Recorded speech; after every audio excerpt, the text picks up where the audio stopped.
hopefully I fixed whatever needed to be fixed, because I went back to where the quest broke and the person's there now. Hopefully nothing else happens that breaks. Well, hello. I hope everybody's having a good day, and don't worry, Angel, I petted the puppy. I petted the puppy all throughout those 4 minutes because she deserves a pet. And I hope everyone is having a good day. You. Why did you disappear last time? Hello again, fellow outsider. Welcome to the heart of the Volker's desolation. Oh, you sell stuff. What do you sell?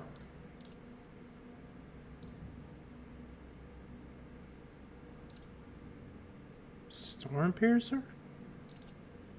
Divine Grace, Caustic Wrath, Searing Cinder, Hailstorm. No, I don't think I need that. Mystic Ward, Fire Rune. You sell basically nothing of use to me. It's always a pleasure to see you, fellow outsider. Maybe. What brings you here today? She is the best. She might get kisses on her forehead. Maybe. What's a pick doing among the Dalriata? Why, chasing mysteries, of course. You know what I find the most fascinating about the Volker? Almost all of them carry the faint scent of the weirdness. The traces of it run through their veins, like tiny sparks lighting them from within. That caught my curiosity, so here I am, trying to satisfy it. And Angvar let you just stay for that? Angvar let me stay because the pillar glowed when I arrived. And everyone decided it meant something. Salvation, a new beginning. Anything to pull them out of this mire. I turned out to be none of those things. So I promised him I'd at least try to figure out how to open these damn doors without the matron's totem. So far, I've failed spectacularly at that too. Ah. And they're just letting you live in their temple? There's no priestess, no goddess, and barely any believers. Hardly enough to call it a temple, is it? Faith breaks so easily. That's why we don't believe in locking it away in buildings. Or people, for that matter. What mysteries have you uncovered so Other far? than their famous battle rage being less about their goddess's wrath and more about the weirdness churning behind these doors? Not much, sadly. The mysteries just keep piling up, as they always do. Speaking of which, there's something I want to ask you. You're not one of my kin, yet you almost feel like one. It's a bit distracting. Tell me, what's your secret? There's a bit of foredweller inside of me. Huh. That is certainly interesting. And it might have answered more questions than just this one. Might have sparked a few more too. We'll see. Hopefully. Alright, Angsvar told me you could tell me about the missing matron? Matron Frigg. I doubt she'd have been pleased to see me here, in a place that belonged only to her and those who came before. The Volkers say she cursed them and left, that Mater herself hid her tracks so she could never be found. They're wrong. At least about finding her. She may be gone, but her presence is everywhere. You just need to follow. What do you mean? You've seen it by now. On Avalon, the weirdness is always there. Thick in some places, thin in others, but never truly gone. And everyone leaves their mark on it. Some faint, some strong, but someone like the Volker matron, she'd leave a trail bright as a blaze. You just need to find it. Alright. Why haven't you tried doing it? I have. But she never showed much of herself to me. Maybe I wasn't to her liking. She was a serious person after all. Me? Not so much. But you're here for a reason. She might favor you more, or perhaps the weirdness itself will. It's worth a try, isn't it? I suppose. You have any ideas where I should go look? Her presence will be strongest in the places she favored. This temple, for one. Her old home. Perhaps by the common fireplace, where her people gather? Beyond that, it's hard to say. How do I find it? First, you'll need to sharpen your senses to the weirdness. I have something that can help, but before you set out, I want to ask a favor. When you find the totem, don't go running straight to Angsvar. Bring it here instead. If a new matron takes her place, these doors will close to both of us forever. And I need to know what's behind them. I'll repay you, I promise. Answers and more. Fair enough to me. Excellent. I can hardly wait. Here, ether bloom. Woven with ethereal cobweb and just a hint of wolfsbane. You'll need to smoke it. Drugs!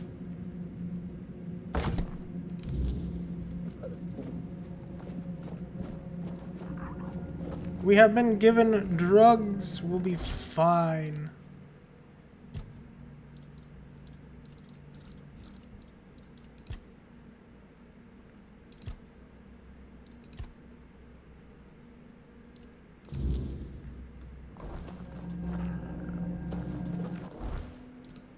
Then inventory, then that, and then smoke.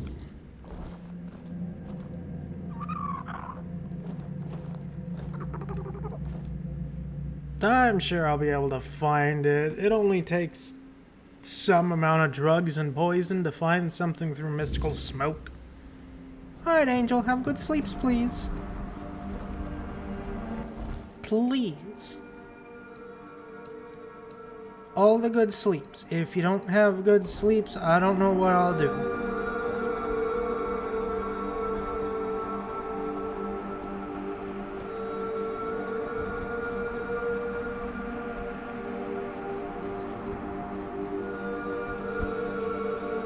All the good sleeps for you.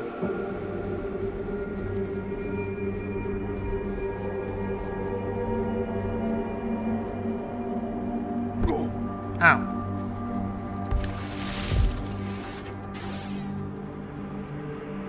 Oh, look, another grave of one of the knights.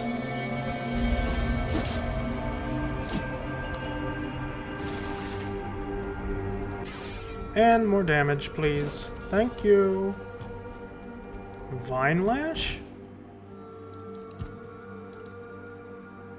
Lashes out with poisonous vines. Huh. Alright, cool.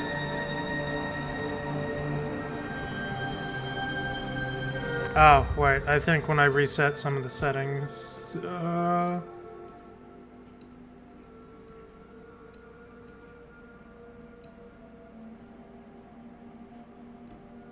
Alright, that's good. That's good. When I verified files, I think it reset some of them. That happens. There's nothing I can do about it. Actually, that's not true. I just did something about it.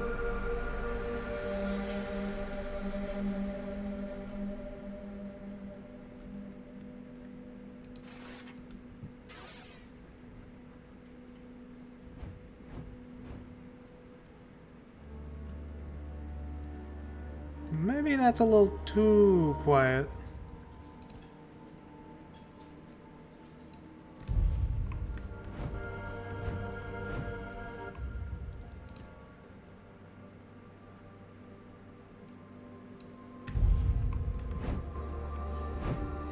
Yeah, I have no idea. It'll be fine.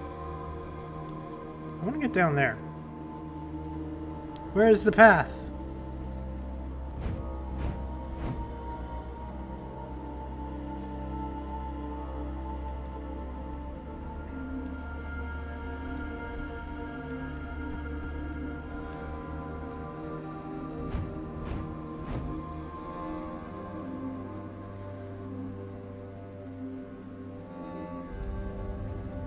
Cave by the cliff.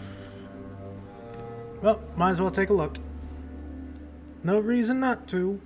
My inventory has space.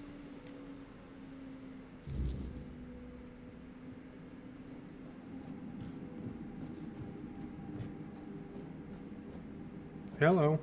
Stop right there. I don't get many visitors. None I trust, at least. What do you want? Who are you? I don't care about your name, so don't waste time worrying about mine. Let's just say I'm someone who knows enough to stay alive despite the odds. Why are you hiding? You ask too much, outsider. Some things are best left buried. Now, tell me why you're really here, or leave before someone less forgiving finds you. I'm just looking for an adventure. Nope. No adventure here. Just me, minding my own business. And I strongly advise you to do the same. If you've got what you need, be on your way. Okay.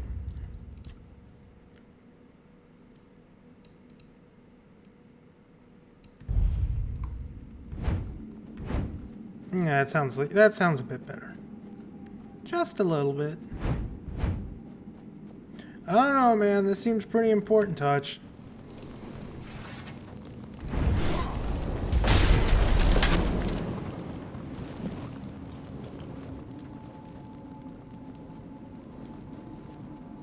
Hey, dude, did you know you had a skeleton mage up here? I don't know. It seemed a little important. Glare. Hitting a target blinds has a 5% to blind them. That seems like a pretty low chance, even for a dagger.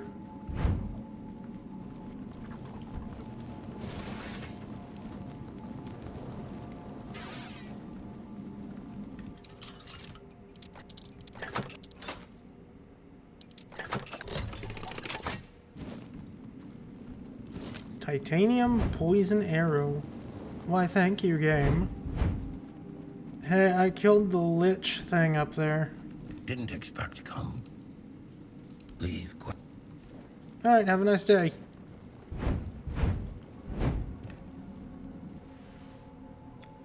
He doesn't even know I helped him, but I did. I did what I do best, kill things.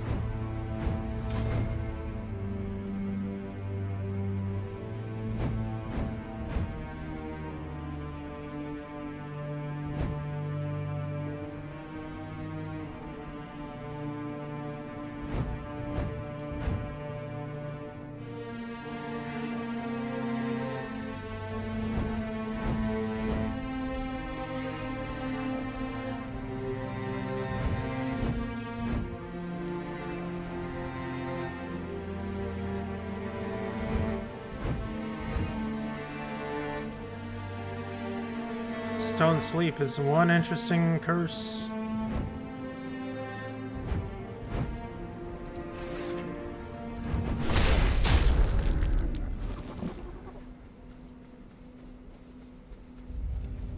Crossroads. Either I go up or I find out what the question mark is, and I'm going to find out what the mystery thing is. A bear shrine. Ooh, max health. I'll take it. Thank you very much.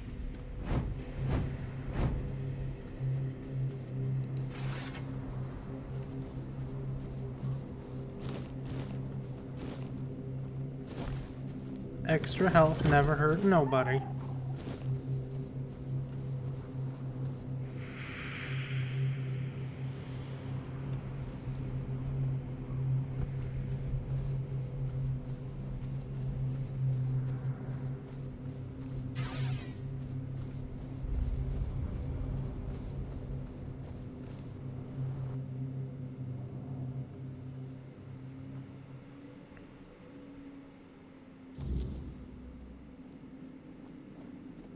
Well, there's already a boss somewhere in there, and I don't know what it is. Oh, it's just a bottomless. Okay. That's fine. I figured I'd actually run into a threat.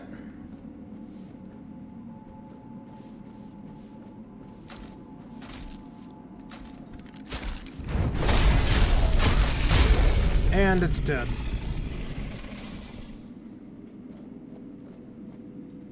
Ah. Well, Matron's dead. She fell to the bottomless.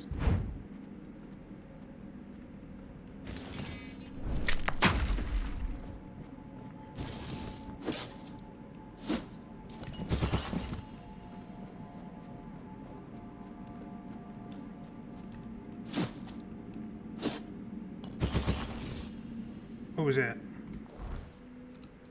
Quiet death. Ooh, 200% backstab damage? Ow. What did I do, fish? I didn't do it. Also, good job at getting third. Good for you. I didn't do any crimes, I swear.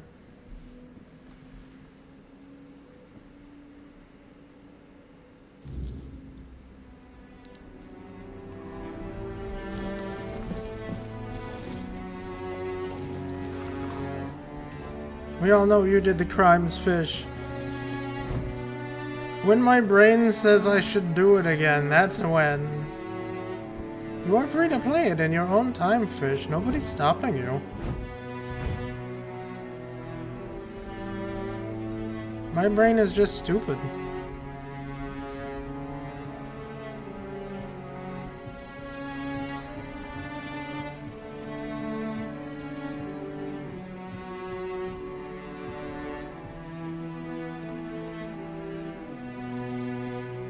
There's another boss up here.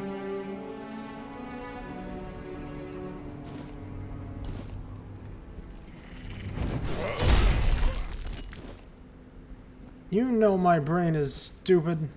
Oh, it's just another bottomless.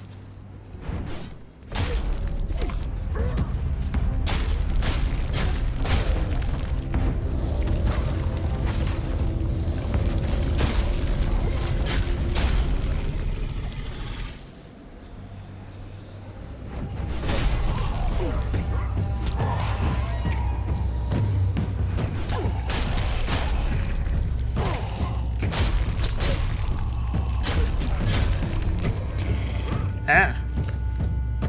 I didn't even see that.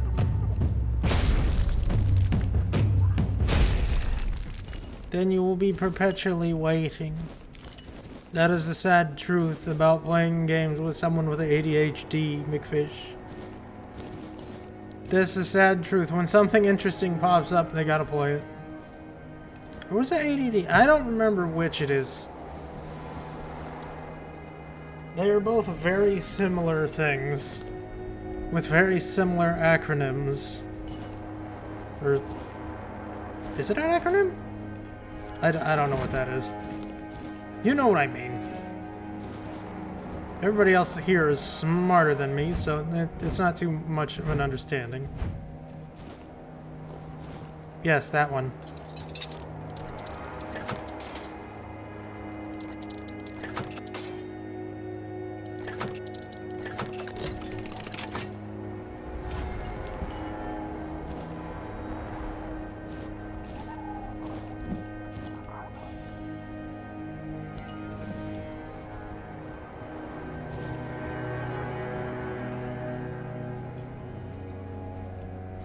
My head is full of stupid and it will never be fixed.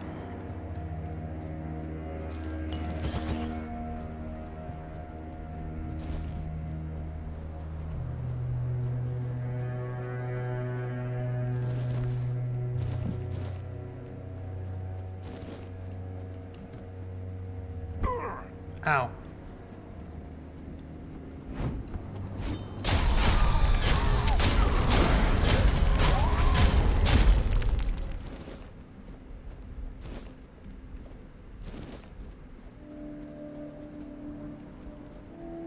Besides, I saw you on the game too.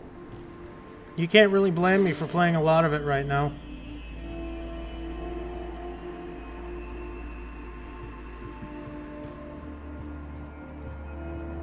It is a very good game.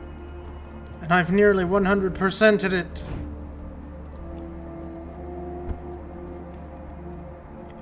I'm not the only one that thinks that's weird, right?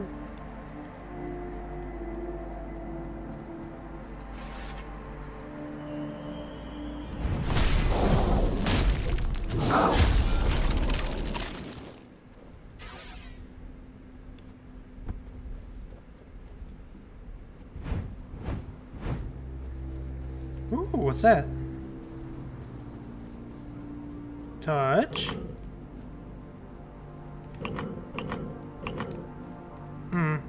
It does nothing.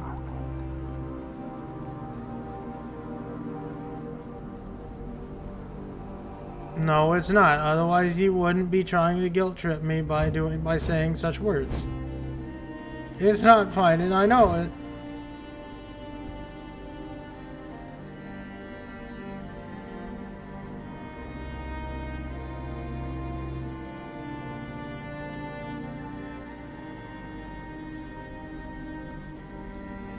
It's not that hard to finish Abiotic. I won't be honest, Fish. It doesn't take that long. Doesn't take that long at all.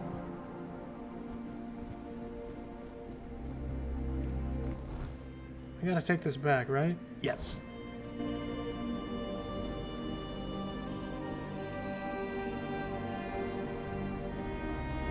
What do you mean, new update?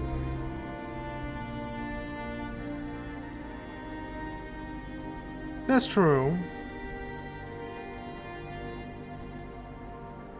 No, Fish, there's always going to be guilt tripping. That's just the way it is. Because I know I'm a flake. And that's the problem. The guilt will always remain. It'll always be back in the back of my head. Always and forever. There's no getting rid of it. Never.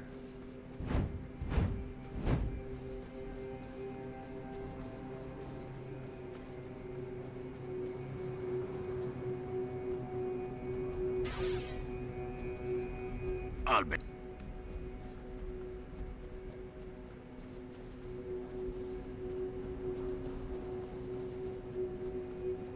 Forever and always. Oh yeah, I was supposed to talk to you. I gave her a good death. She's gone. What have you done? That was my choice to make. Mine and hers. If I'd known, I'd have gone with her. My poor, brave Eira.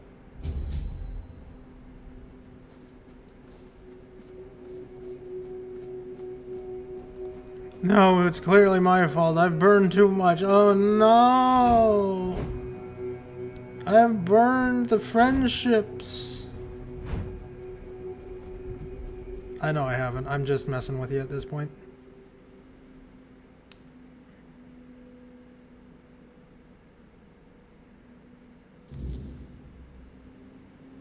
Hello. Come closer, dearie. My, what a fetching lad you are. And all the way out here in the Forlorn Swords. Tell me, have you come looking for a strong Del Reader wife? No. No. Ah, a husband then? Well, that can be arranged too. You came to the right place. Folks here are less uptight than those in Camelot lands. Oh, the number of men I made blush during my travels. I love seeing that look on them. Never could have happened with a Del Reader. Our faces are carved from stone. Water. Okay. Thank you for the water. You seem like a very friend. You know what? Let me see what you have for sale. Thorny potion. That one's pretty nice. Precision potion. That's pretty useless to me, but I'll take the thorny potion.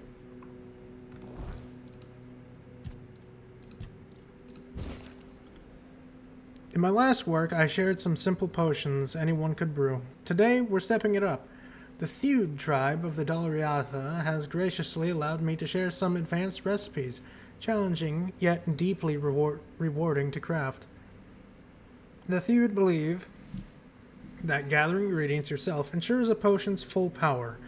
While I suspect this is more faith than facts, after all, how would a market-bought herb differ from a chemically found one forged from a forged one? I do encourage you to test the theory yourself. On the following pages, you will find recipes that reflect the unique ingenuity of the fascinating tribe. Good luck, aspiring alchemists. No, we're not killing people in this place. I don't want to get in trouble. This is quests. This is quests here. And they have money. I need money. How else will I buy a house at the end of my quest, How else will I buy a house?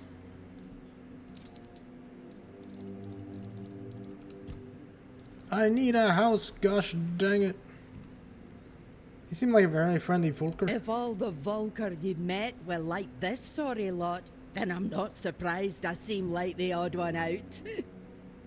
I remember the feast we used to have. I'm gonna the refund you, Fish, because I don't celebrations. think I can. Any They have the excuse was quest good enough. lines.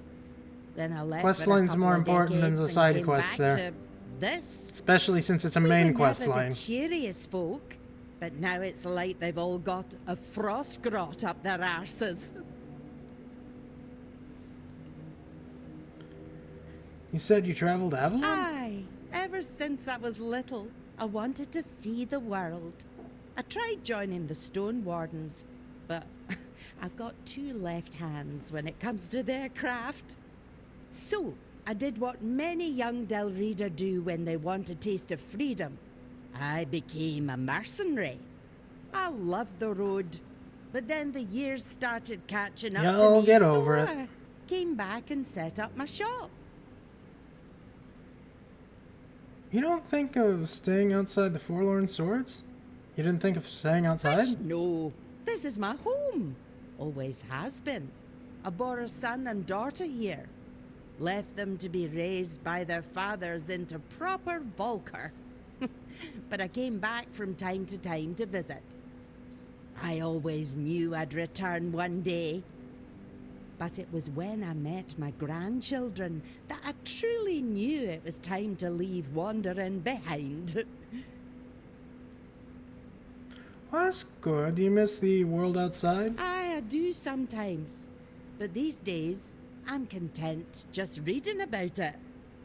Oh, which reminds me, I've been waiting for my journal to be delivered. I heard from a friend that they wrote an article about me.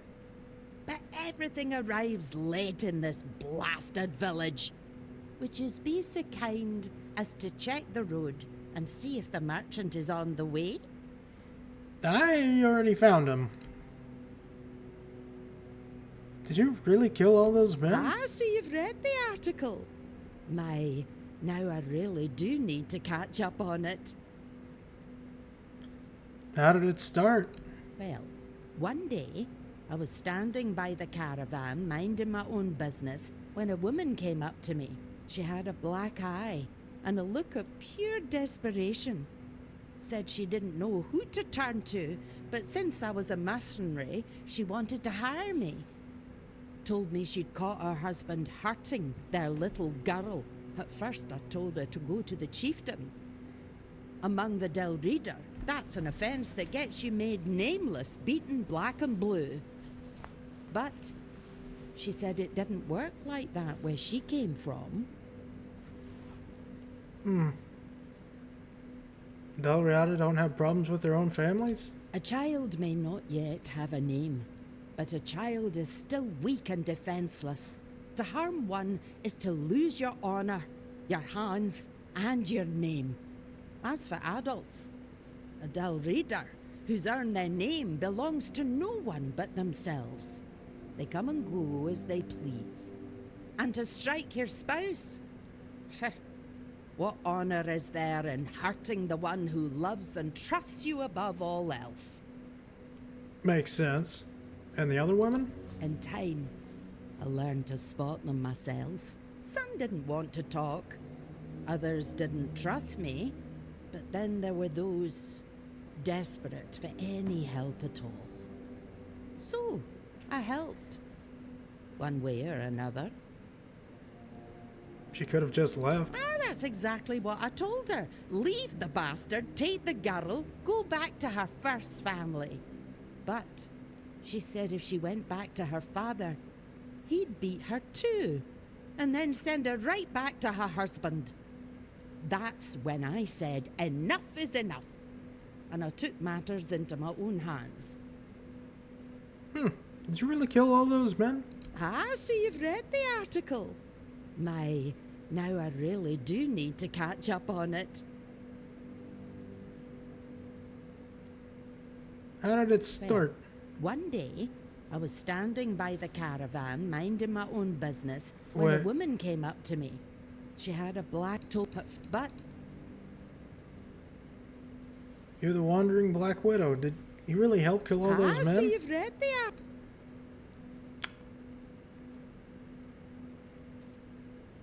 You sure left a mark on the world. Ah, thank you, dearie.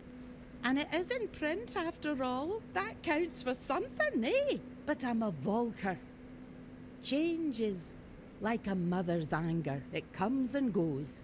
And in the end, no one remembers what started it. Neat. Neat.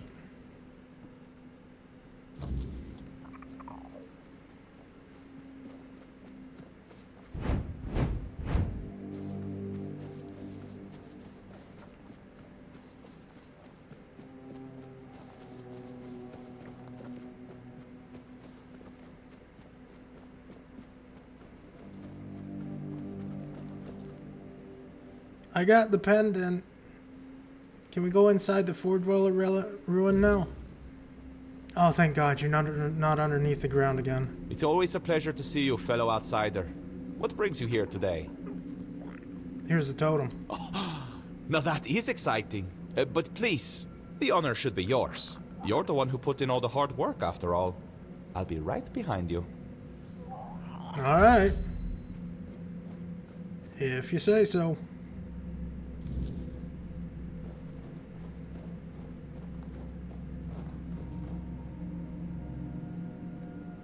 I'm sure the basin of blood is perfectly safe to drink.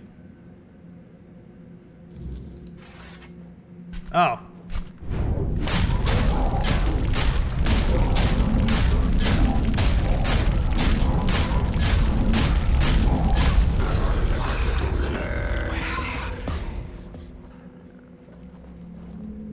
Weak.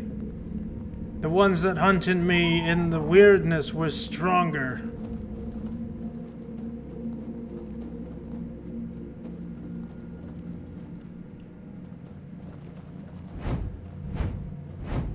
How do I get out of here? Do I take?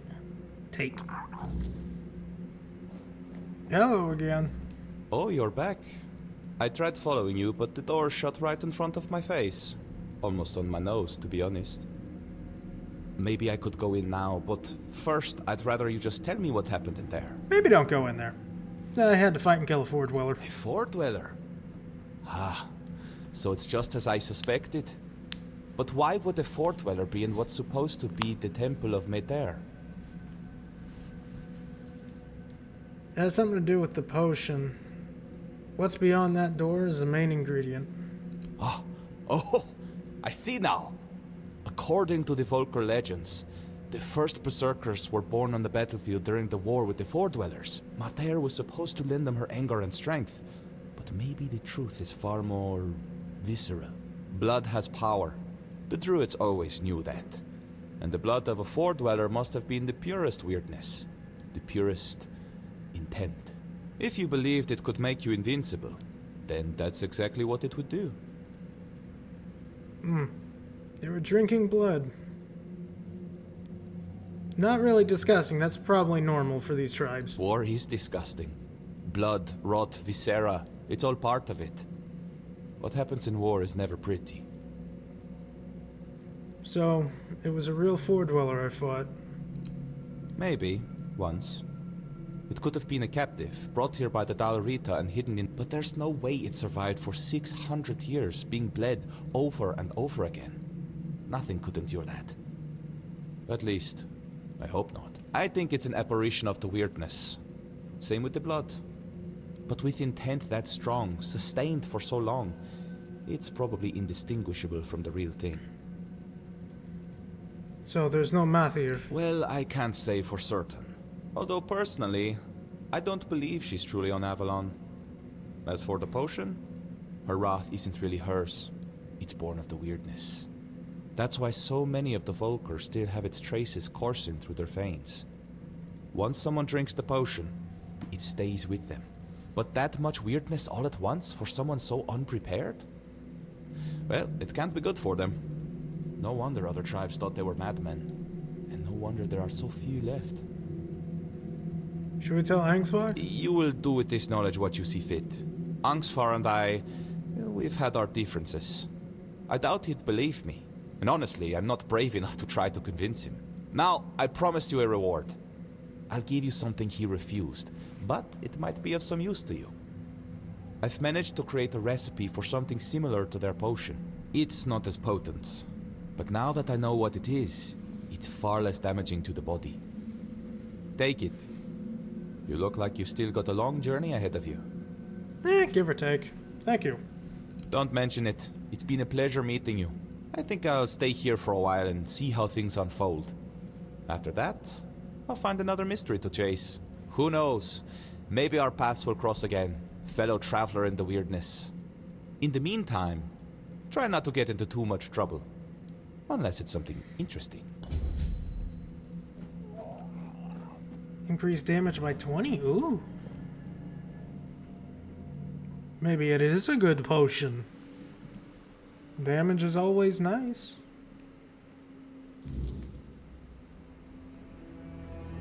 Alright, you gotta go to the moot, so you're gonna go to the moot.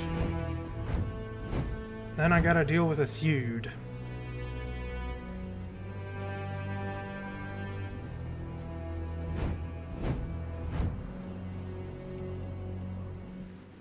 Angvar.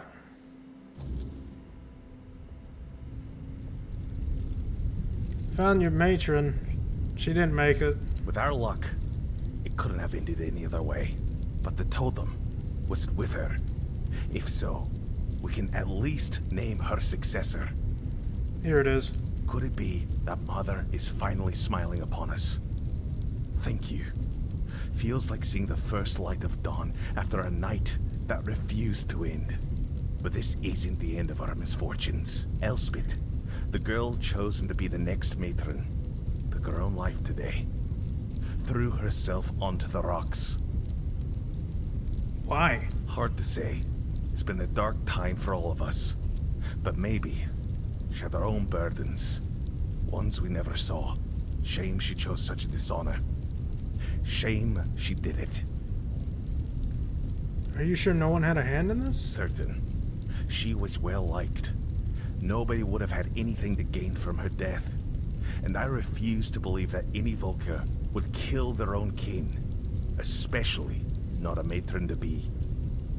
What now? We need a matron. And if she won't name one, I'll have to do it myself. It goes against tradition. But I don't have a choice. Maybe you should check Elspeth's hut. See if she left any notes or hints about who should follow her. Okay. If you insist.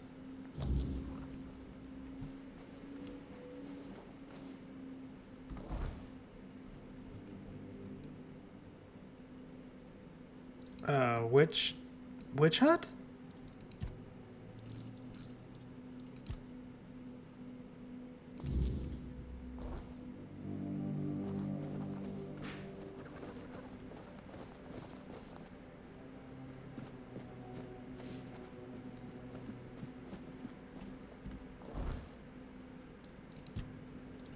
Where am I supposed to go?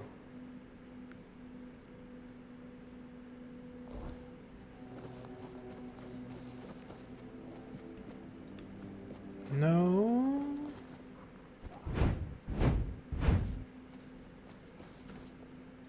Helmy. I haven't gotten here yet, have I? Is there anything good in here? Hello. Off with you, stranger. I don't want to talk. I feel sorrow. Can I help? Oh, I saw an outsider. I figured you must have lost your way to end up here with the Volker tribe. But you, not riding ahead, are you? That's why you're here. Can I help you? Speaking so politely to a Volker? You got to be mad. And to answer your question, no, I can't be helped. I just need to be alone. Why are you sad? You won't leave me be, will you? Fine, have it your way. How long can a man sulk, anyway? A mourning a loss, if you must know. My blade.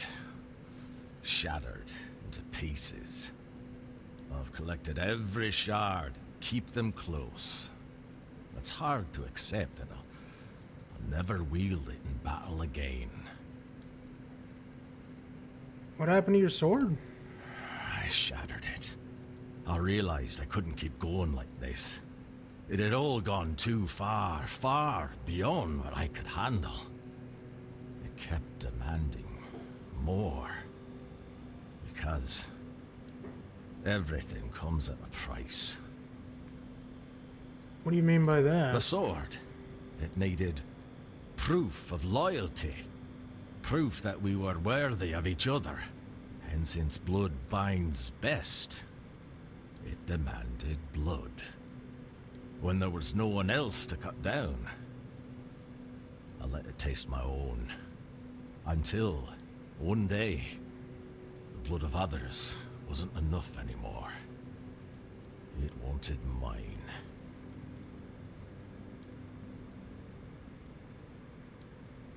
What? Aye, so what? Don't give me that look. It's clear you've not spent much time with the Volkers, if things like this bother you. So what will you do with the shards? Oh, what, you want them? Fine, take them. I'm not reforging it into a new blade. I need to come to terms with the loss. It was meant to be. But if you can forge something from it, I'll commend you. It's not an easy material to work with. Alright. You won't want it back? No. That will be your work, your blade. Just like I once found mine, you'll find yours in the forge's fire. I'll rid myself of what's caused me so much sorrow, and you'll gain something to fight with. A fair trade. Suppose Just so. remember, if it starts whispering to you, there's only one way to deal with it. Okay. Well, you'll definitely need Weirdstone. And besides that...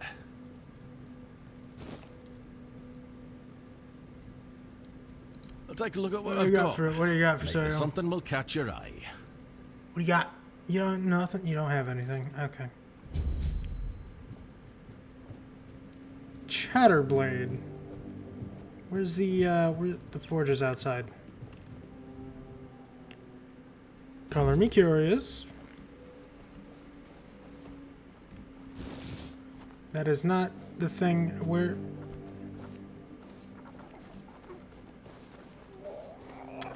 Okay, I don't know where to forge it. Where's the hut? Where's the hut that I need to go into? No, not Steger's home. Igna's home, no.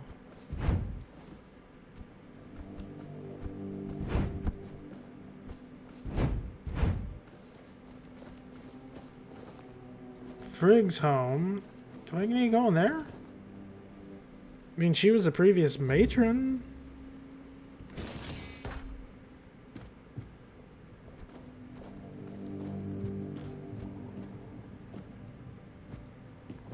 Doesn't look like it.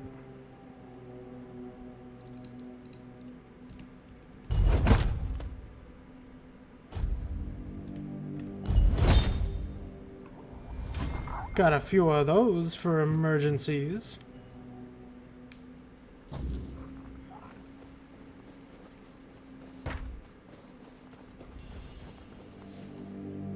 Aki's home, that's not right.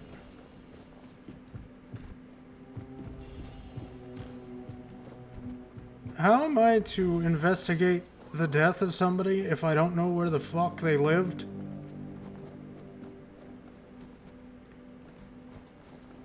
None of these homes have anything written on them.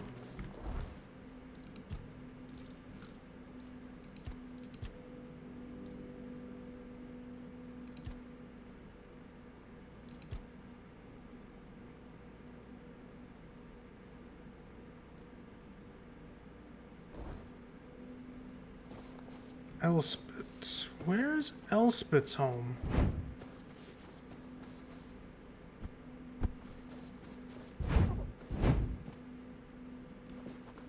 Not gonna be in there. Angsvar, can you... Where did she live? Exactly? Okay, you're not helping. That's fine. Thanks.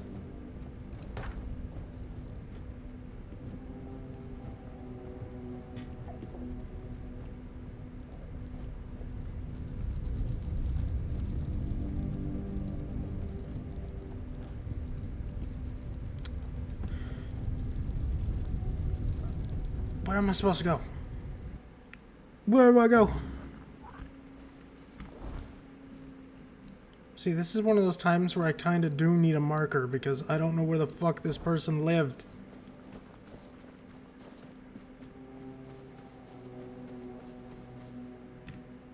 Maybe inside Helmy's home? I don't know.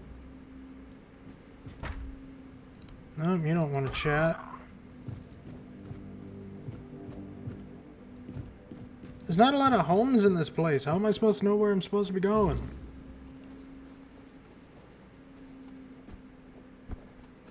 He said he threw herself. Watch out. I don't like that you stop me every time I come through here.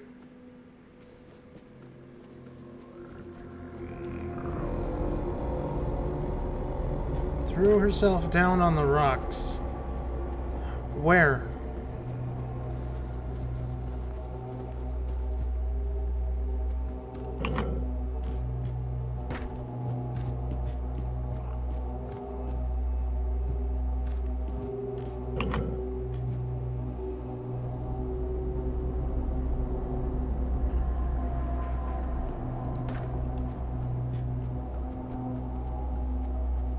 Where did she fall? Where is the corpse? Those are... no. You're not what I'm looking for.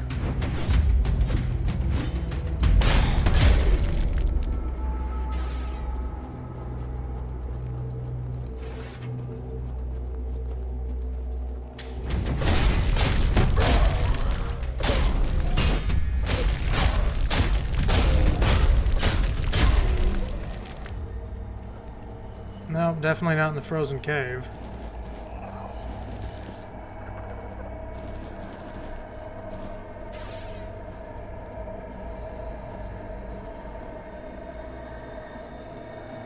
Is there a person down there? Oh, it's you. You're the person confused on your grave, right?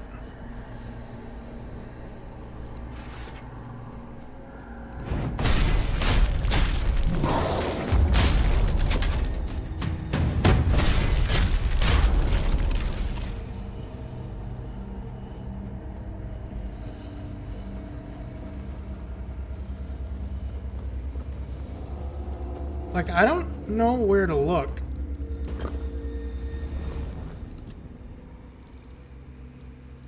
And...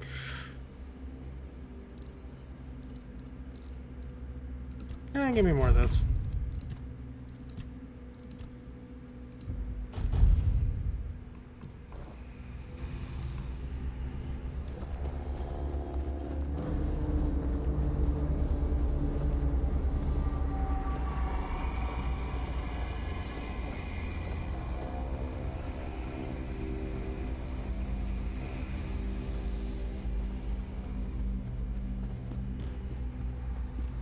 Like, the journal doesn't even tell me anything at all.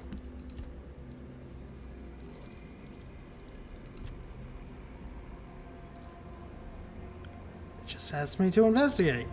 Where do I investigate? Just giving me vague, she jumped from the rocks. That's not helpful. That doesn't help me. Don't. Shut up.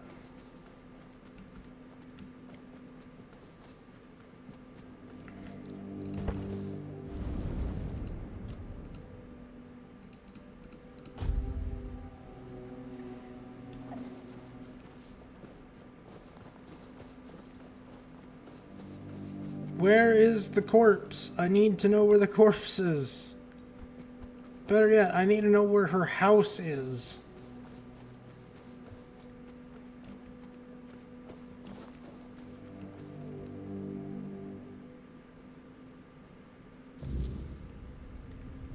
If it stinks, cut off your nose.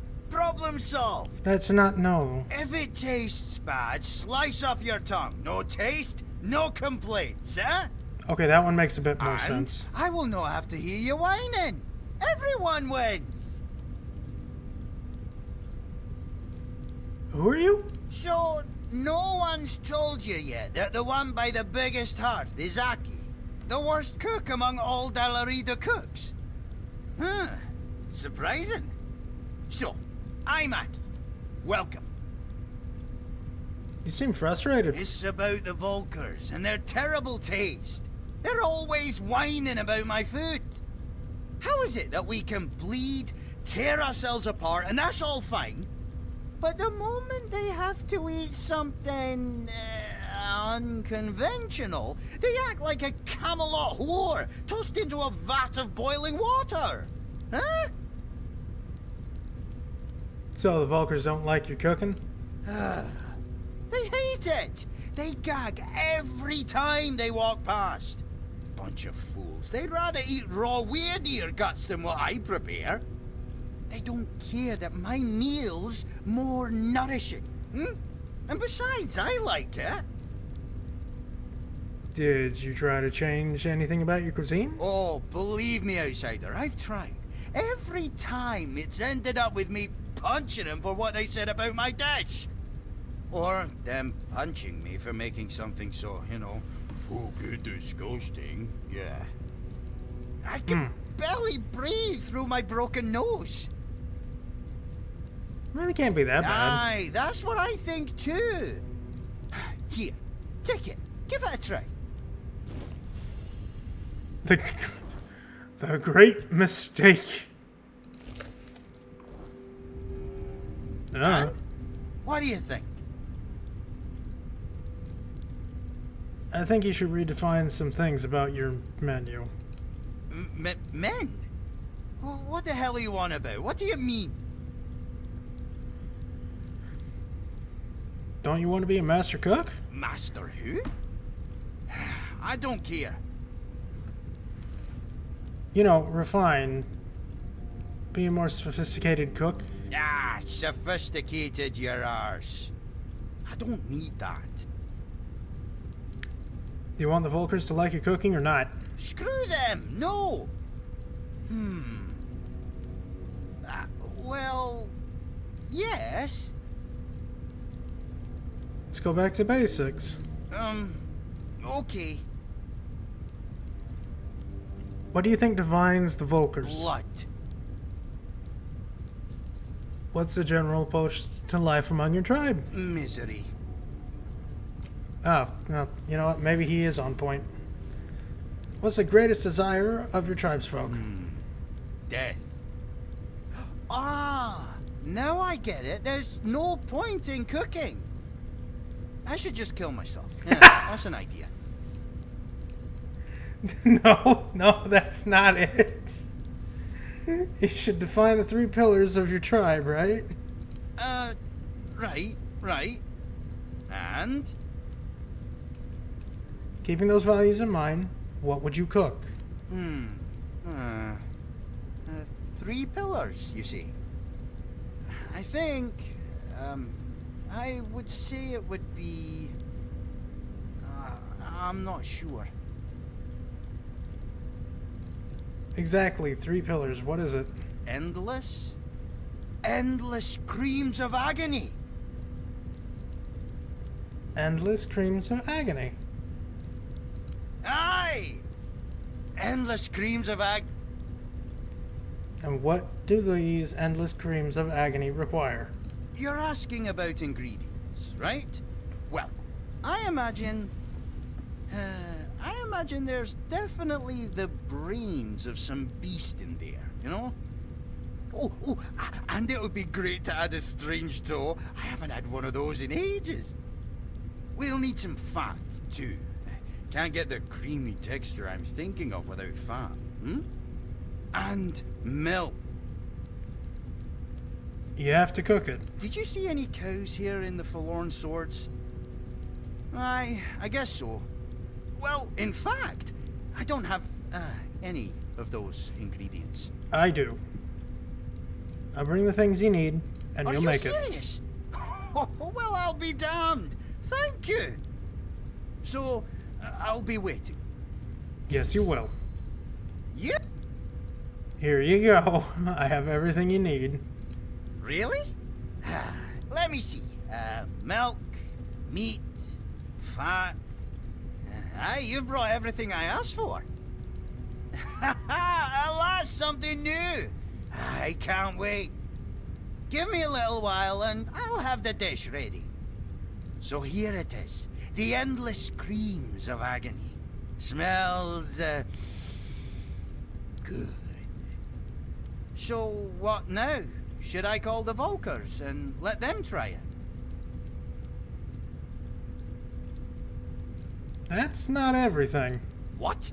First you question me about the Volker tribe, then you offer help. I believed you. And now you're telling me it's not enough. Hey, why are you scheming, outsider? What tricks are these? You see, every dish has something. It's made for a reason. You speak in strange ways, outsider, but I think I get where you're going with this.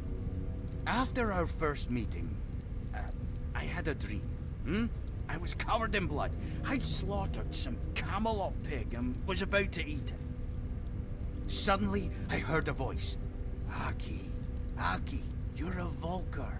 Should do things like a Volker. That's when I realized you brought that dream to me with all your questions about my tribe. And? Endless screams of agony. That's a Volker thing. That's Volker served in a bowl or on a plate or eaten straight from the hot smoking cauldron. This is how we eat. This is us. If food were a language. I understand now. I have intent. Now other Volkers will like it as it's made by one of them for them. I know it. Good. Good. I'm glad, Aki, that you understand at least. Thank you, outsider. I'm calmer now. Maybe even happy. Nah, that's too much. Not happy. But definitely calmer. Now I know what to do. Here, take it and come back if you want something more. Wonderful. I met a cook named Rumpel who gave me a recipe that may inspire you. Huh? Sour herring? And cheese? What's cheese? Never heard of that. Sounds like some bloody Camelot nonsense, but I'll give it a go, because, you know, I like sour things. And I like fish. Might be good. I'll try to cook it. If I ever get my hands on this, cheese. Thank you, outsider. Here you go. Here's what we call cheese. Ah, now that's a different story. I know exactly what that is.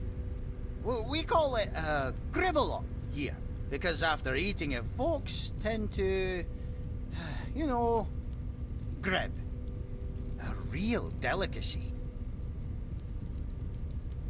Alright, let me know what you think of the dish. Give me a moment. So, Aki, what do you think of the recipe of sour herring and cheese? Aye, right. I made it. But what the hell did you give me, eh? I felt pure agony at first. Never eaten anything like it. It's damn good. Sour herring and cheese. Oh, that mate of yours has a sharp mind. What tribe is he from? He's undead. We met in a strange circumstance. He walks his own path. I see. He's I undead. respect that. I reckon I get along with him just fine, you know. He understands my taste buds. Speaks the same language that they do, you know? Good. Good to hear. And you don't really have anything to sell. Alright. Endless Screams of Agony. Dish embodies the three pillars of the Volker tribe: blood, misery, and death. Food! Alright, still, where did this person kill themselves again? I still don't know.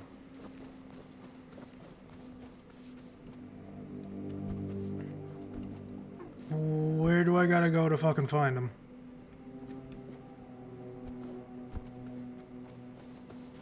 Is this gonna be another one of those I need to look it up things again? I really don't want to do that.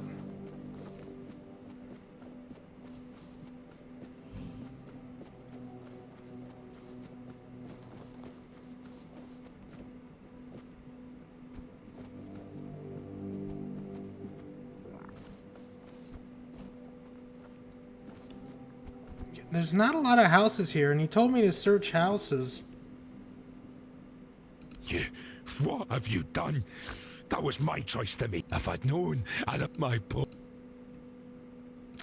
Okay. That bugged out.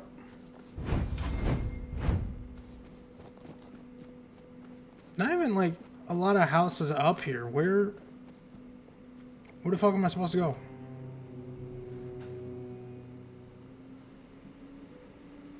Hey, Pict, do you got anything to say about this quest, or no? It's always a pleasure to see you, fellow outsider.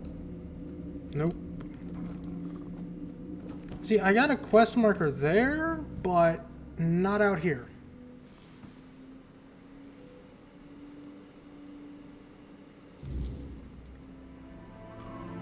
Okay.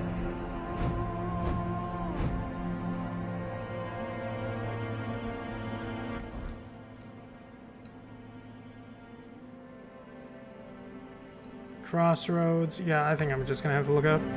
I'm gonna take a quick break, and I will be back in a couple minutes. I'm gonna see what I need to do for this, because I honestly have no idea.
Okay, so it is at that house over here. It's that one. The one that doesn't have the person's name on it. I didn't look too far into the video. I just saw that I had to go in there. Because the video is 12 minutes. And I'm not going to watch through a 12-minute video for a break. Hello. You? What you doing here? I didn't do Haven't nothing. you done enough? You're the reason Elspeth is dead now. Yay, we're in the If right you hadn't spot. pried into Volca business, she'd still be here. Yeah, I haven't done anything. You brought back the matron's totem. We hoped it would stay lost forever. But now the doors are open again and Elspeth's worst fears have come true. Huh? She didn't want to be the matron? No. Frigg had chosen Elspeth's mother as her successor, but then Frigg disappeared and Elspeth's mother fell ill. Everyone feared that even if the totem was found, we'd be left without a matron. On her deathbed, Elspeth's mother named Elspeth as her successor. She never wanted it. But you don't refuse your dying mother, do you? We thought the tribe would eventually move on, find new ways to worship Mather, and leave this madness behind. But then you showed up. Couldn't she just refuse? And bring down the wrath of the entire tribe on us both? After everything that's happened in Volca, do you really think they'd calmly accept her saying no? They wouldn't care about our maybe plans not. for the future. Plans that don't involve Elspeth being stuck in the temple forever. To them, it's an honor. This entire tribe is worthless. They all see themselves as Mather's chosen, yet they act like sheep who can't survive without a herding dog. What was Elspeth afraid of? You don't know? They didn't tell you? Being the matron is torment. It only ends in death. When a matron undergoes initiation, it's said she becomes a living vessel for Mather's wrath. It's like drinking that cursed potion. Your veins burn and your mind screams for blood. Our matrons spend their days isolated, barely holding back the berserker madness that threatens to consume them. They rely on calming herbs, meditation, whatever they can, but they need an iron will to endure. Elspeth wasn't like that. She wore her heart on her sleeve. She loved people. She loved the mountains. She wasn't meant to spend her days alone in a dark room, hovering on the brink of madness. I'm sorry. Yeah, me too. Now you see why we don't like outsiders prying into our business. Here, Elspeth left this letter for you. I found it among her things. She must have written it when word got out that you were looking for Frigg. Take it and go. There's nothing left for you here. Alrighty. Outsider. If you're reading this, it means you've succeeded and I'm gone. I couldn't tarnish my honor, or Nisa's, by running, so I chose the only path that is a little less dishonorable and affects no one but me. I have faith you would find the matron's totem, and it was the kind of faith that filled me with dread. I know I wouldn't have been a good matron. In truth, I don't think anyone really is, because there's nothing good about being the matron. What goddess, what mother would condemn her daughter to a life of near solitude, filled with suffering? It's cruel, and I don't want to believe Mahir could be so cruel. I wish there was a way to end it all. No matron deserves her fate. It isn't a blessing, it's a curse. And the only way for our tribe to truly be free is to break it.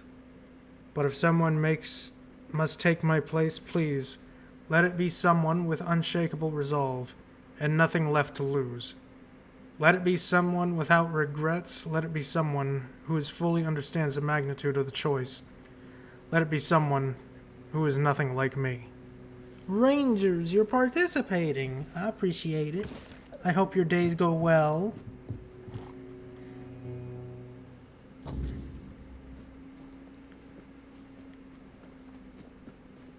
I do hope.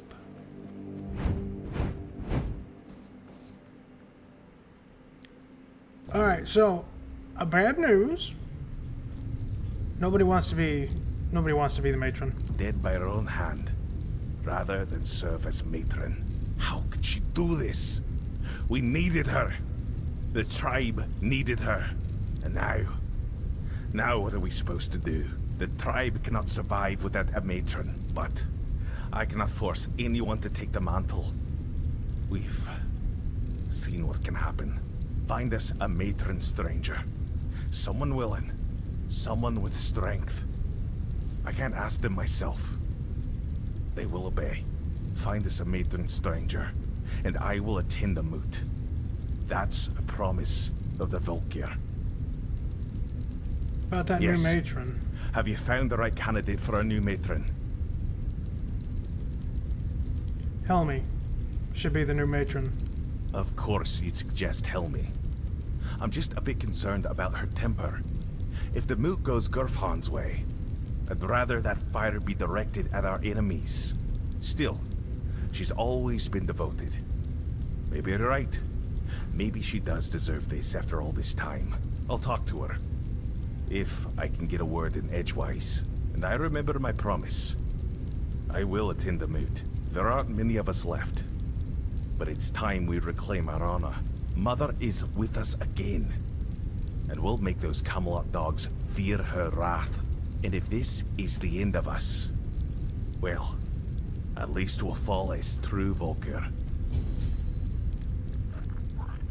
Yeah, totally. I'm definitely not gonna be the reason that they all died in the fight against Camelot. I will kill as many people as I can if I make it there. Don't get... I really would. They need to fix that. I don't want to do that every time I walk up here. I don't want to be stopped by Angry Joe there. I don't know. I don't remember what his name was. I need to go here. We need to go back to the feud. So I need to go around, go here, and go through there. Then down the elevator, down to there, run back up here, take the magic elevator up so I can get to here, and then figure out what the fuck's going on. It's a fucking big map and not a lot of leeway with going back and forth.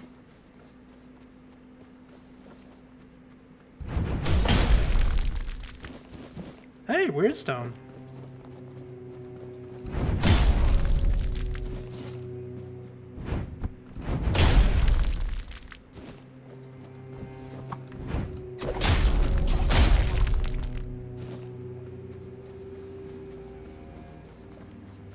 It's a long journey around every goddamn corner of the place.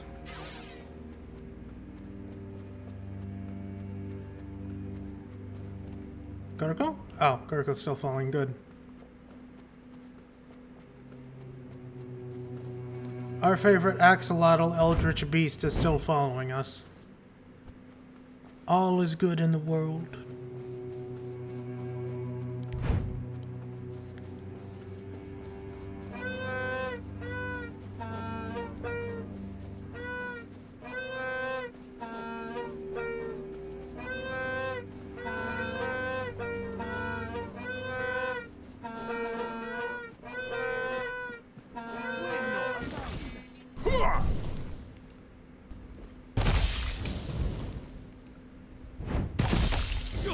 world of hurt. Stop it. You're just gonna keep bleeding, man. I think that's the whole point of these darts. Your gold belongs to us. Told ya. He didn't listen to me.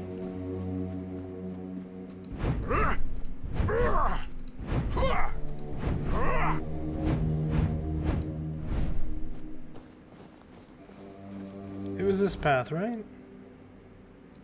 Yes.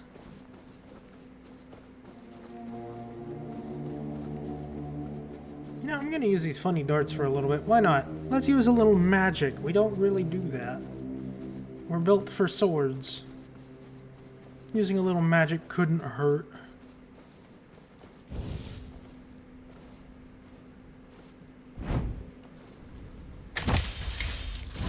I really feel like there's supposed to be sound when it does that.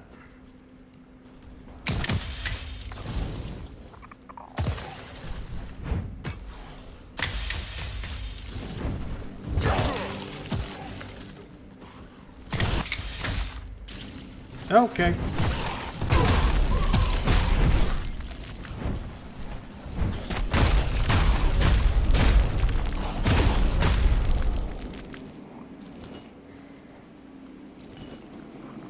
We won't use the magic. We're not that strong with it. Croakmaw!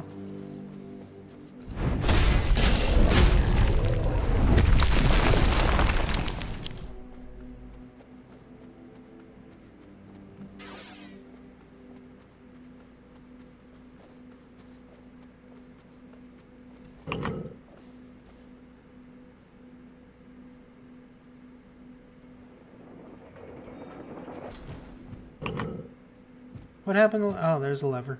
Why was it already up? It doesn't matter. It don't matter.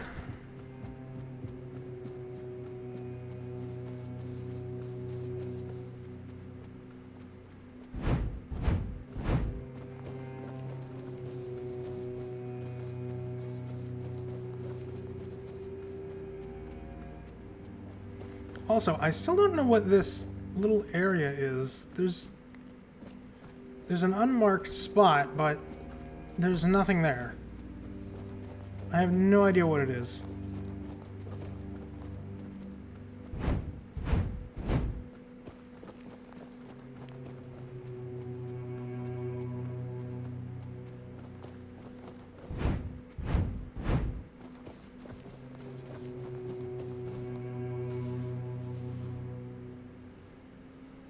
Not a clue.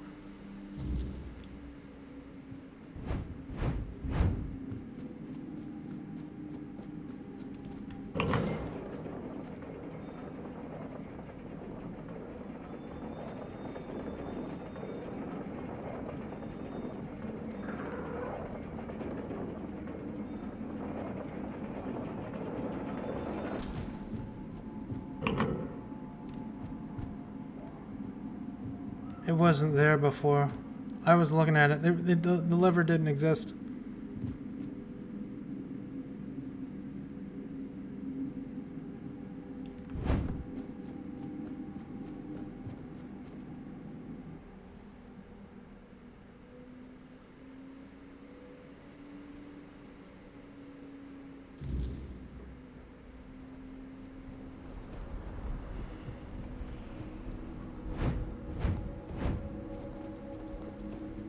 Still got a ways to go.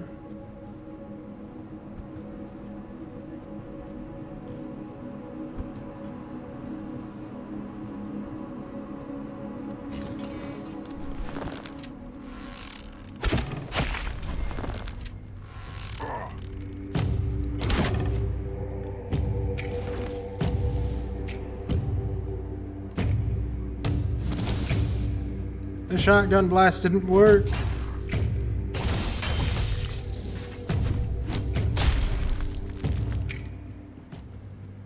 Also, is it me or does it feel like some of the audio is just not working? I don't know if it's just me or not. Was it always this quiet?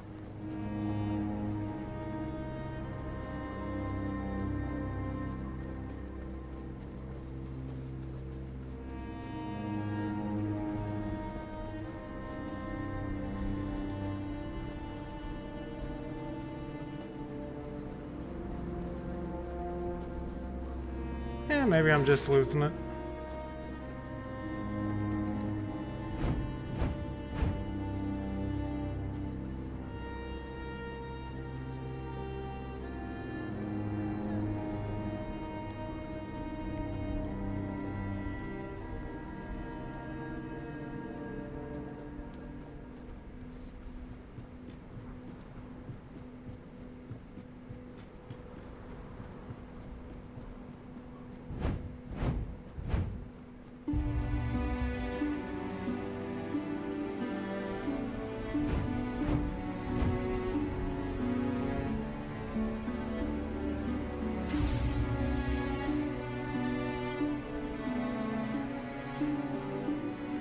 Up I go.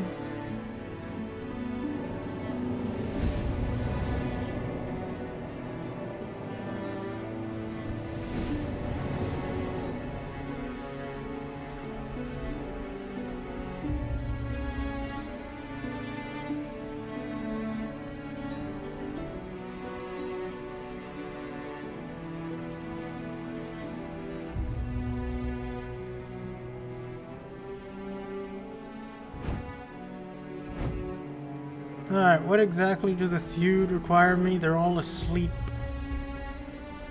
Hello again.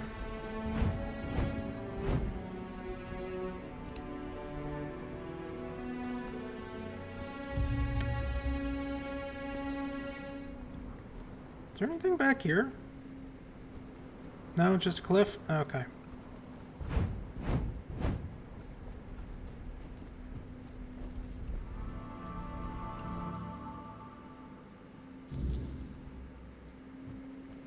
Hello. You are here, walker in the weirdness. Your arrival heralds change. I'm looking for... Yeah. I am Ingvi. May my stature not surprise you. For the Thoid, it is what you bring to the tribe that matters.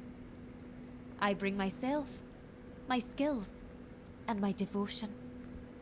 I am my tribe's servant. The voice of the tribes have called a moot. I've heard the voice, but I cannot answer its call. The members of the Thoid tribe are preparing to fall into sleep, and it is my duty to ensure their safety while they do. What is this sleep? We sleep to dream the mother's dream. It is sacred to the Thoid. Until now, only Senya has dreamed. And before her, a long line of devoted and sensitive Thoid warriors. Through the dream, we commune with our guardian giant, the one we call Mother. I already talked to Mother her. wishes for all of us to join her. She promises to protect us from the weirdness. How is this dream supposed to protect you? Mother promises that the strength of the Thoid's united dreaming will repel the weirdness and encompass the entire Forlorn Swords. By embracing the dream, the Thoids will protect not only themselves, but all of the Delrida too. The Thoids have long believed the world is heading towards self-destruction. True. And we are now on the brink of the end times. That's why I'm here. If I'm there supposed to is a bring way King to Arthur prevent back. that, we will do everything in our power to make it so. What makes you so sure that the dream will help? We are not sure. But we have faith. It has to be enough. Why are you so sure the end is near? We became certain the moment you set foot in our lands. Your arrival was foretold by Mother. She said that when the walker in the weirdness arrives, it will be time to fall into the sleep Through our dream, we will save ourselves from the end of days.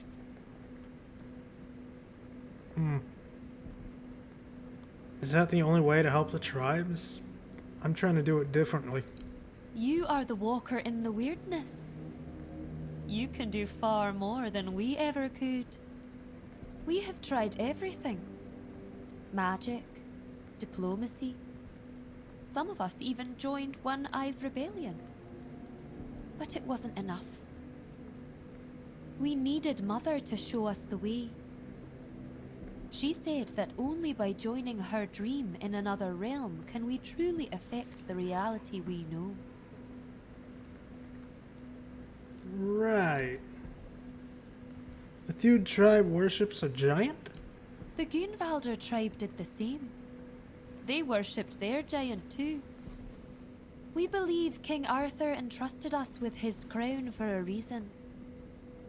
There's always been a special bond between the Delrida and the giants, going back to the Age of Legends. Well, see, I need to get that crown, so perhaps Arthur could prevent you from falling into sleep. Perhaps. He was the only man who could speak to the giants as an equal. But how could we find out now? The king is dead, and he's not coming back. This is our last chance to make a difference. We need to trust Mother. How does Arthur's crown work? That's not widely known. But we have our own theory. We believe Arthur bound his essence to the crown, which allowed him to communicate with the giants and gain their allegiance. However, you can't bind your essence to another being without mastering the weirdness first. That's why we believe Arthur must have uncovered the secrets of the weirdness, unlocking the mysteries of the Fordwellers long before he forged his allegiance with the giants. Do you wish to join them in the dream? I will keep watch until everyone enters the land of the dreaming. Once they fall into sleep, I'll decide whether or not to join them. I may simply become a nameless, tribeless Delrida. You don't seem very convincing. That is my honest answer. It's the only one I can give. Words shape reality. You shouldn't use them unless you're certain of the reality you want to create. If I help your tribe, will you come to the moot? How do you think you can help us? Can you do more than walk the weirdness? Can you walk through dreams too? More or less. If that's the case, I won't stop you from entering. Mother will decide if you're of use to her. But don't you dare harm her, even if you can. If you do, you'll have the entire Thoid tribe against you. That much I'm sure of. I'll enter the mother's dream and find out how to help the Thoid. As you wish, Walker in the Weirdness. I won't make any decisions about the dreaming until you return with answers. Or the will of the mother. Alright.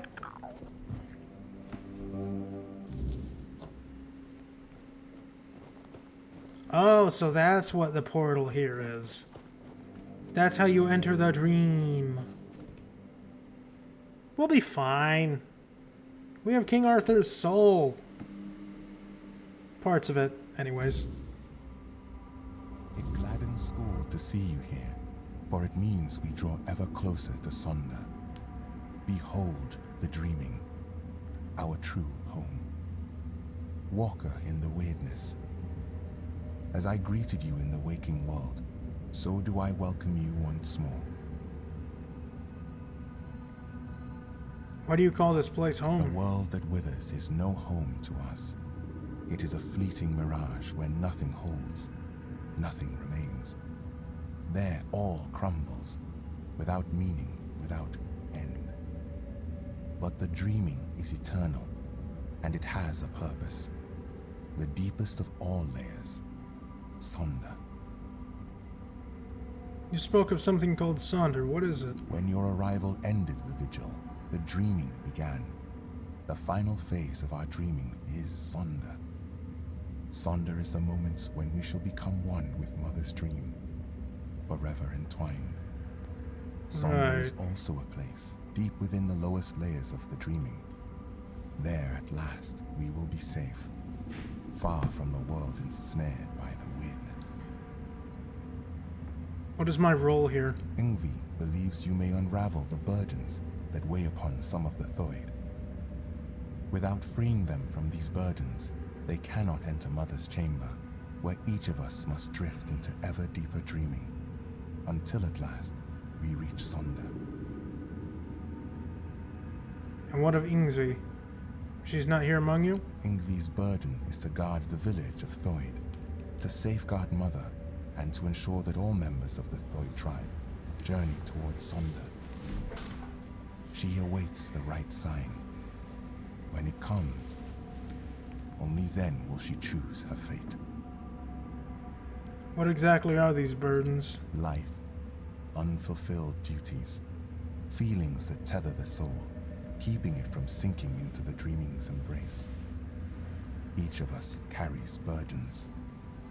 Once, we of Thoid would end our vigil and return to wakefulness, striving to cast off these burdens through life itself. But your arrival ended the vigil. It began the dreaming, and Thoid may no longer wake, not unless such is Mother's will. Okay. I'll see what I can do.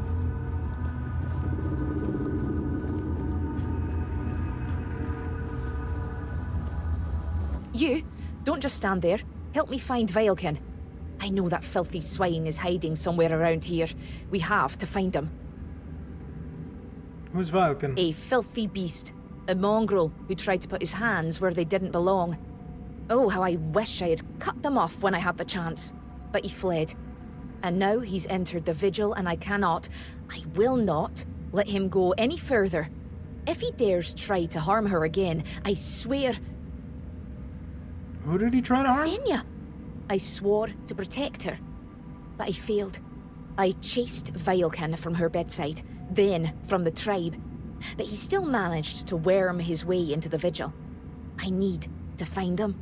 As long as he's out there, Senya will never be safe, and I will never be able to join her in Sonder. How do you know Vilekin is here? Because I saw him.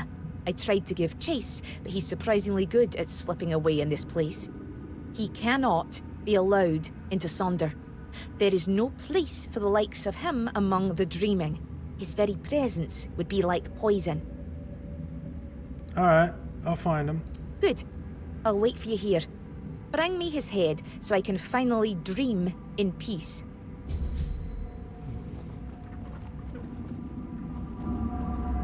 Oh, I guess he's over that way.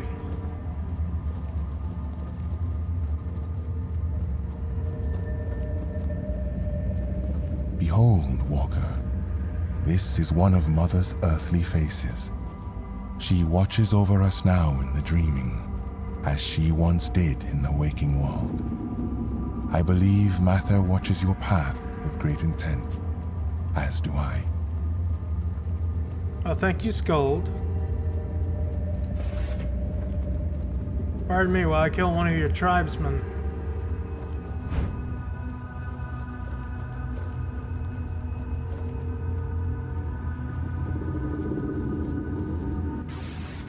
Oh, shit.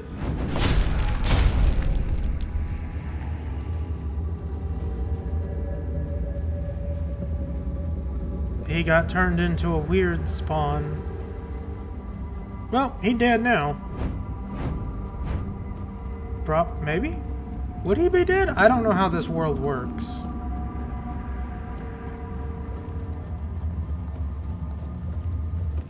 Have you found him? Have you killed him? Yeah. Oh, thank Mother. Senya is finally safe, and now I can see her again. Thank you. Wait, who are you exactly? You look like an outsider. Yet you entered the dreaming. Your people called me the Walker of the Weirdness. Walker in the Weirdness. You? Oh, thank Mother. That means the vigil will soon end, and we will all be together. And I will see Senya again. You seem to miss Senya a lot. I do. I swore to watch over her in her sleep, and it has been an honor, but I miss her presence. I miss the sound of her voice. She's so still when she dreams. I wish she would smile again. Have a good sleep, I guess. Thank you, Walker in the Weirdness. Now that wretch is finally gone, I surely will. Good.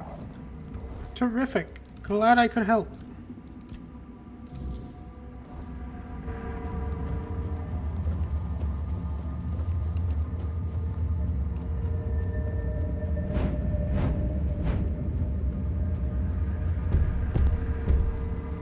Walker in the Weirdness. You're here. Finally. You have to listen to me.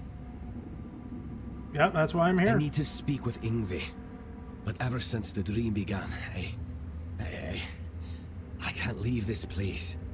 She must hear this before it's too late. If I help you, will you enter Sonder? That's exactly the problem. Sonder is a trap. No one can go there. Especially not Yngvi. Yeah, I kind of figured. I'm begging you. You have to help us. What do you mean? The Giant Mother, the one we believe to be Mather, wants us to become her children. To surrender ourselves to her care. But why did we ever assume she was Mather? Our Mother Goddess was a warrior. She gave us the strength to stand against adversity. To unite against those who seek to destroy the Dalriada. And what is this dream, if not turning our backs on our kin? On the other tribes who still fight? Are we to crawl under Mother's skirts while the world burns?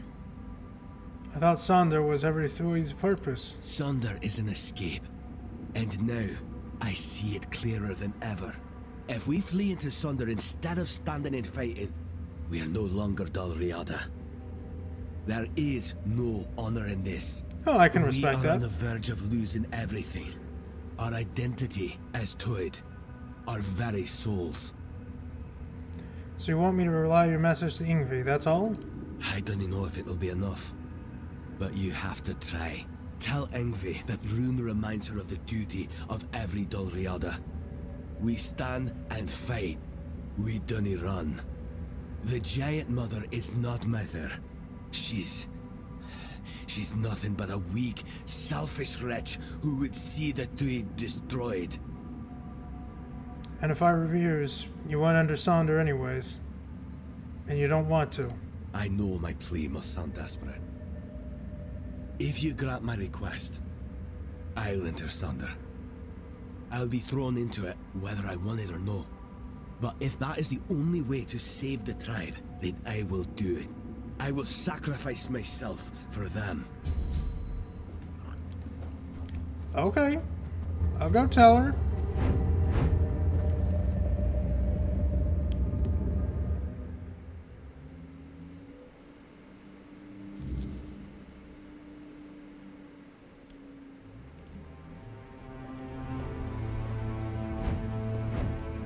So bad news.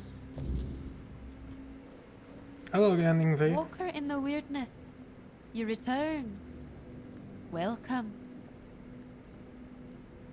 The voice of the tribes has called you to the moot. I've heard the voice. I'm here on Rune's behalf. It's important. Ah, Runa. I suppose that means you simply must tell me whatever it is. Just because it is his wish. He has told you, I hope, how much he longed to become chieftain. He tried everything to be chosen. One of those attempts nearly cost me my life. But among the Thuid, ambition is one of the gravest sins. That is why I was chosen as chieftain. I was the only one who did not seek it. It seems Rune's trying to challenge your authority. Yeah, no. Rune believes Sonder's a death trap for the Thuid. Does he now? And he's only just come to this realization. now that he's in there and I'm stuck here? Let me guess. He wants to switch places. To take the chieftain's seat while there's still a tribe left to lead.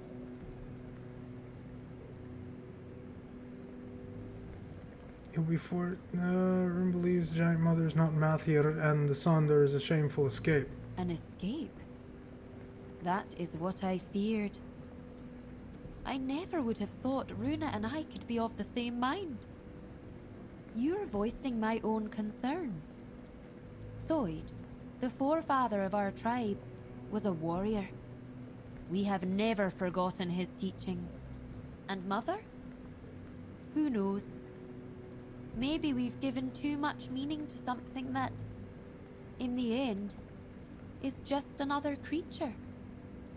Immortal and mystical she may be, but she still has her own goals and desires. What will you decide? The difference between us is that I face my challenges, while Runa flees from his at all costs. Taking him at his word would be naive, but I cannot ignore what he says. I bear a great responsibility. On the one hand, there is the myth the Thoid have followed for centuries. On the other, my own doubts, and the opinion of a man who's known to work against me. Tell me, Walker in the Weirdness, you do not share our burdens. What would you do in my place? Sonder seems suspicious.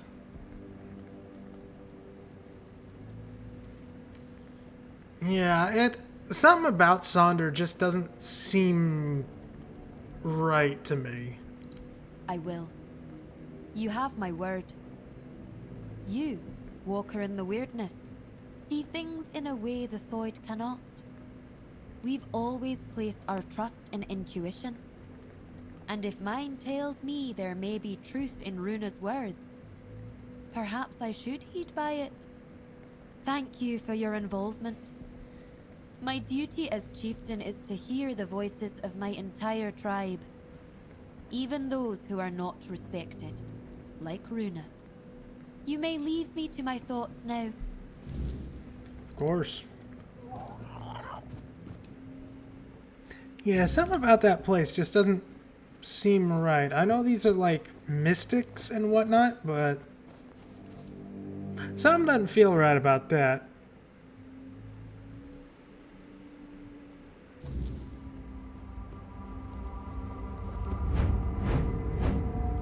I've told her. I can feel the change coming. Thank you for your help. Well, glad I could help.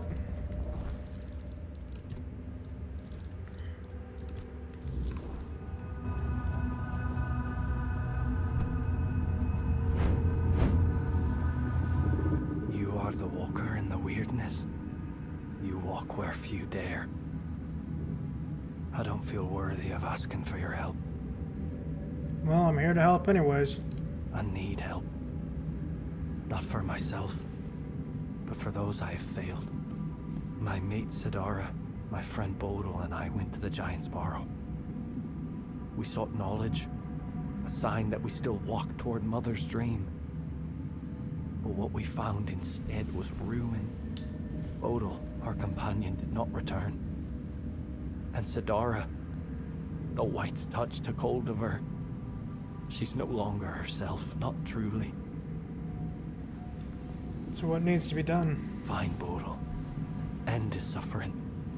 And Sidara. She still sleeps, but her soul cannot rest.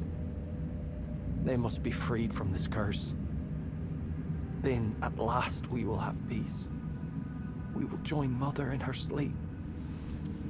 Where can I find him? Bodil's earthly vessel might still be in the White's lair. As for Sidara, she sleeps in our hut, beside me. I feel her. So close yet so distant. Please, bring back my loved ones. Free their souls. Then, maybe we can find ourselves again. join the mother. Okay, back out I go.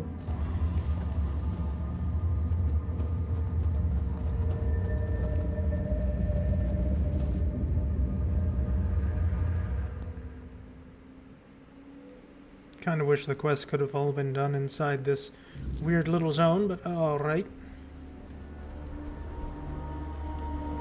Where's the white slayer? It's over there. Over there?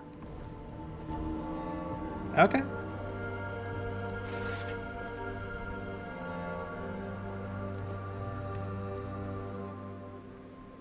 I'm doing this as a mercy. It's not murder. Much. The room. No, I'm not him. The room. Look at the wall.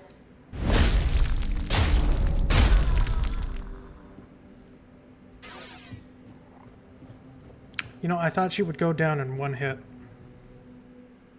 I think I made that a bit more brutal than it had to be. Oh well. I did what I was asked.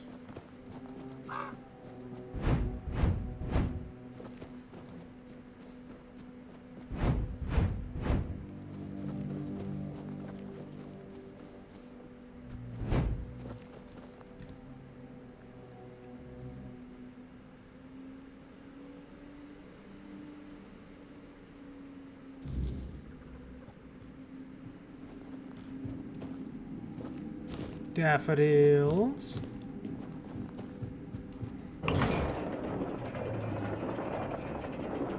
Wow, they just have all of this down here? There's another giant down here. That one might be dead, though. Yeah, that one might be dead.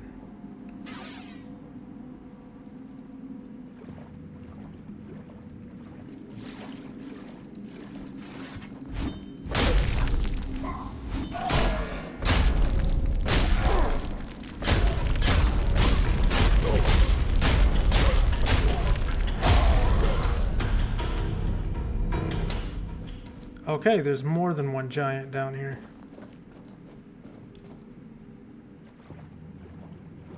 That's kind of mildly concerning, no?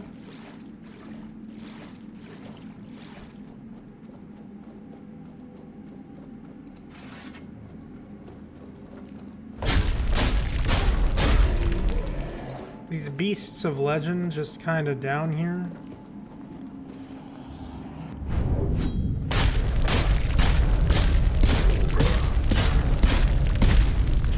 Well, poor Bodil turned into a white before I could do anything. Do not mourn our dead. Just as in childhood we did not understand sleep, so through life we edge toward its final form. Departure is nature. Life is always a gamble. No torches, no incantations, only silence and the hum. Do not stay for what follows. Do not look at dead faces as they turn hollow in the end.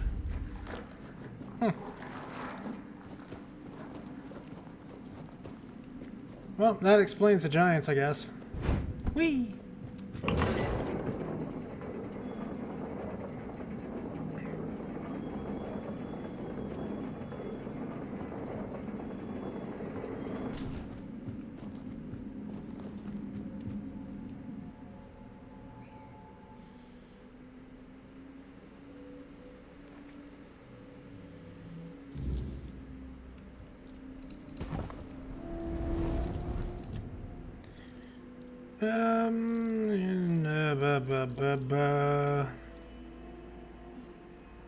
You know what, just keep upping strength, why not?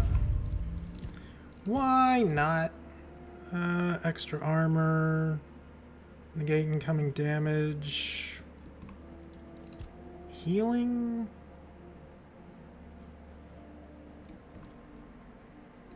Statuses? I don't really do more than one status.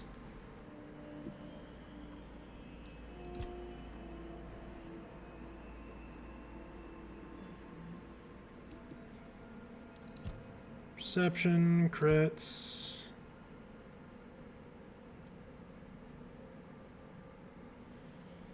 30% chance reduction? That's not bad. What about movement? Less stamina. Attack speed.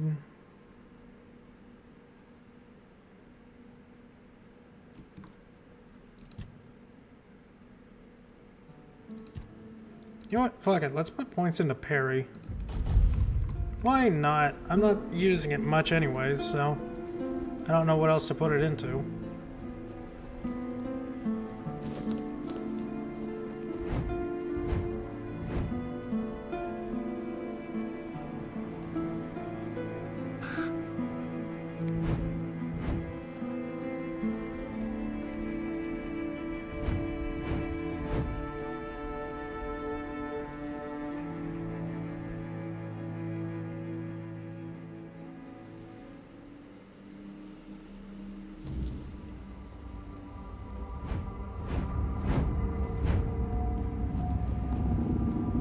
I have given mercy to your friends. I felt it.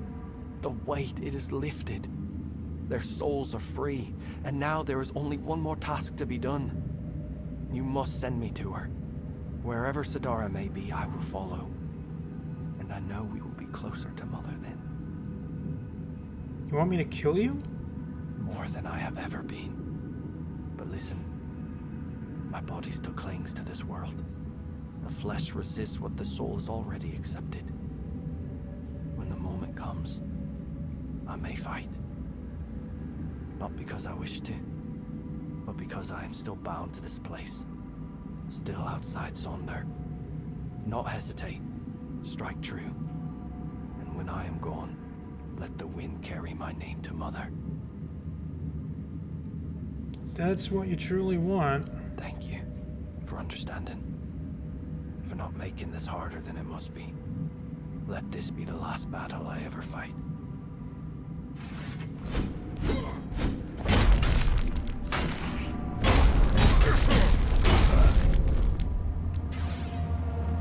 He asked. Ho ho ho, you're here. Munvarth knew you'd come, even before we headed to the Mother's chamber. Who are you exactly? They call me Jansfer. Because that's my name. Jansfer. So that's why they call me that. Makes sense, doesn't it? Suppose so. Where are you headed? To the Mother's chamber, where we'll dream forever. Munvar says great black ships that devour the sky will take us there. But I don't know if that's true. He makes things up sometimes. Like that time he told me he brought me a giant's tooth. Turned out to just be a regular old walnut shell. Who's Munvarth? He's my friend. My raven friend. I mean, he's a raven. Feathers, wings, a beak, all the raven things. And he's the reason I'm worried. Well, not really him, actually. It's my stupid head. Always forgetting things. Before I entered the Mother's dream, I told myself, Jarnsver, remember to let Munvarth out. And, of course, I forgot. Damned useless head, and rip it off my shoulders and toss it into the abyss if I could. And the Raven, he told you I'd come? Yeah, he talks to me a lot, and sometimes he says things that make me really wonder how he even knows them. When I asked him, he just said it's a Raven secret. But funny thing, he only talks when it's just the two of us. If anyone else is around, he clams up like a corpse. Alright. Maybe you have some mystical bond. Nobody else can hear him. You know, that could actually be it. I mean, I never thought of myself as a mystic. I always figured I was just spouting nonsense. But maybe I'm actually speaking in mysticisms. Oh, that would explain why I forget everything. My head is filled with mystical secrets beyond mortal comprehension. And there's no room left for mundane things. Makes sense to me. What are you supposed to let Murvault out? His cage. And the cage is back at my house. But not here. On the other side. You know, in the waking world. Because we're in a dream right now, right? Sometimes I mix it up and forget where I even am. It's this stupid head of mine, I swear. If Munvar stays in that cage, he'll starve to death. I left him food, but not enough to last a lifetime. Well, I mean, it'll last a lifetime. Just a short one. I can't argue with that sentence. At all. You don't have to rub it in. I already feel bad enough. Not only did I leave him, but as long as I carry this worry, I can't go deeper into the dream. I'll go let you raven You free. will. Might do it myself, but I can't go back anymore. For Doids, dreams are a one-way journey. Both Munvarth and I would be forever grateful. Here, this is the key to his cage. It works like any key. Just stick it in the lock and turn it. I hope I can travel back to the Waken world. And please, make sure to apologize to Munvarth for me. Yeah, I will.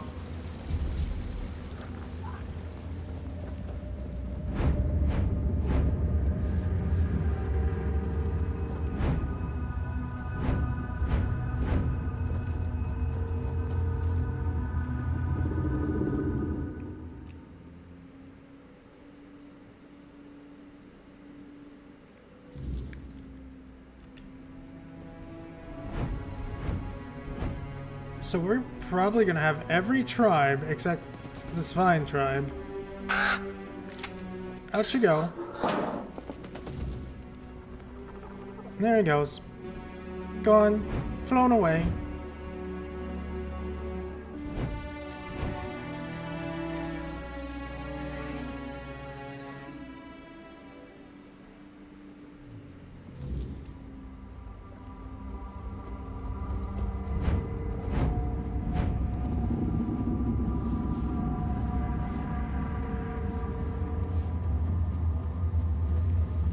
Well, good news. He's free. Hello.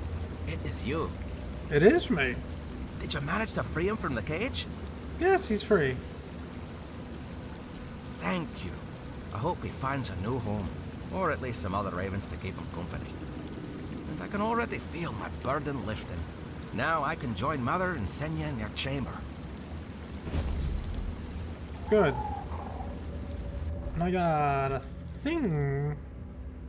Creates an elemental explosion when you kill an enemy. Oh, neat.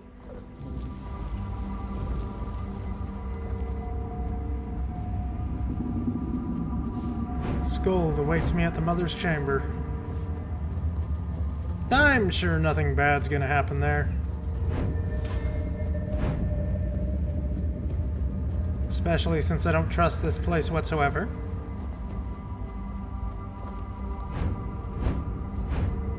Scold.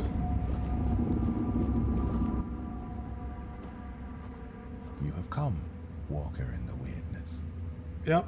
Jarnsfor, Rune, Alfield, Thrym. You do not yet grasp the weight you have lifted from their shoulders. Thrym's just dead.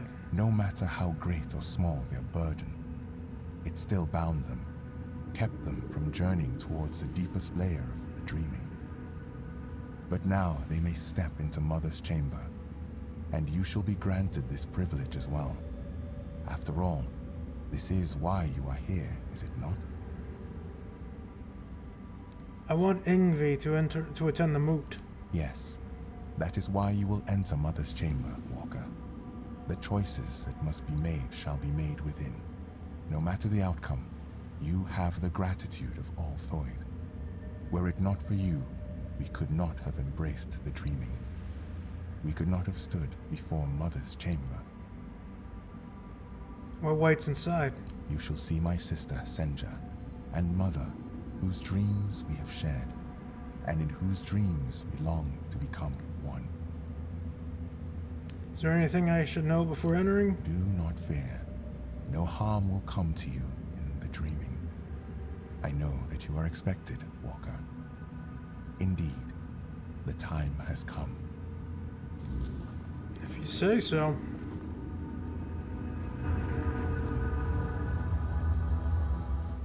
I don't trust this place.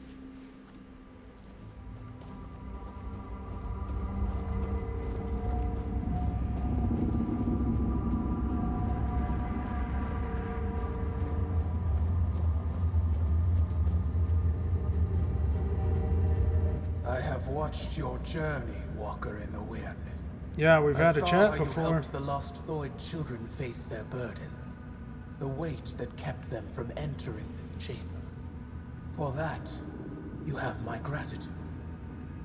But I know you have your own purpose. Now tell me what it is. I want Ingvi to attend the moot. So you have chosen to follow the voice of the tribes and his fading hope. Gerfan, a man who so desperately wished to be a unifier, who carries such a deep thirst for retribution. While I strengthened my bonds with the human children of the Thoid tribe, I learned much of his mission. He believes tradition can be a driving force. That some things must unfold as they always have. That is why he waits for Ingvi. But Ingvi's place is here, among us. And when her kin entered my chamber, the Thoid Elder's burden was lifted.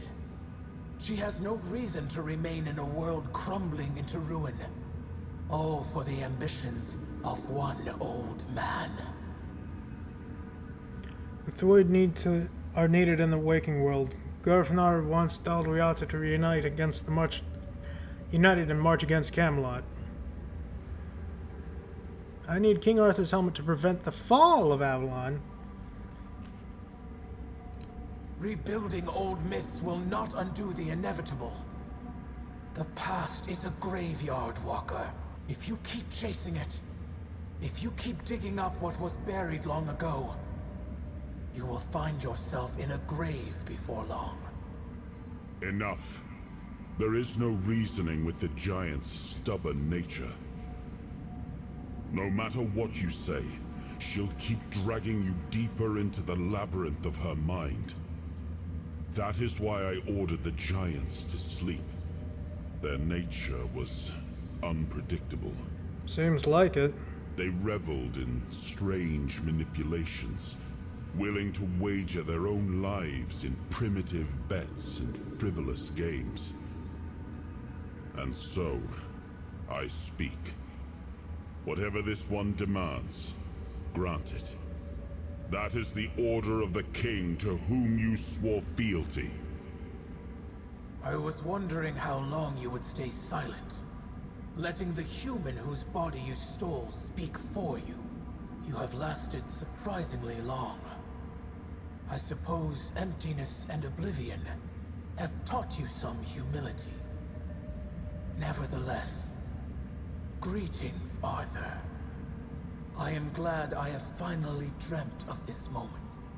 The moment I can tell you, face to face, that everything is your fault. Avalon is falling because you existed. Because you continue to exist. This I believe. This is also the moment I accuse you of murdering my children. And the children of the other giants. What's going on here? Your human king got to know us well. When he ordered the giants to sleep, he knew that our children could not dream. Dreaming is something giants grow into with age.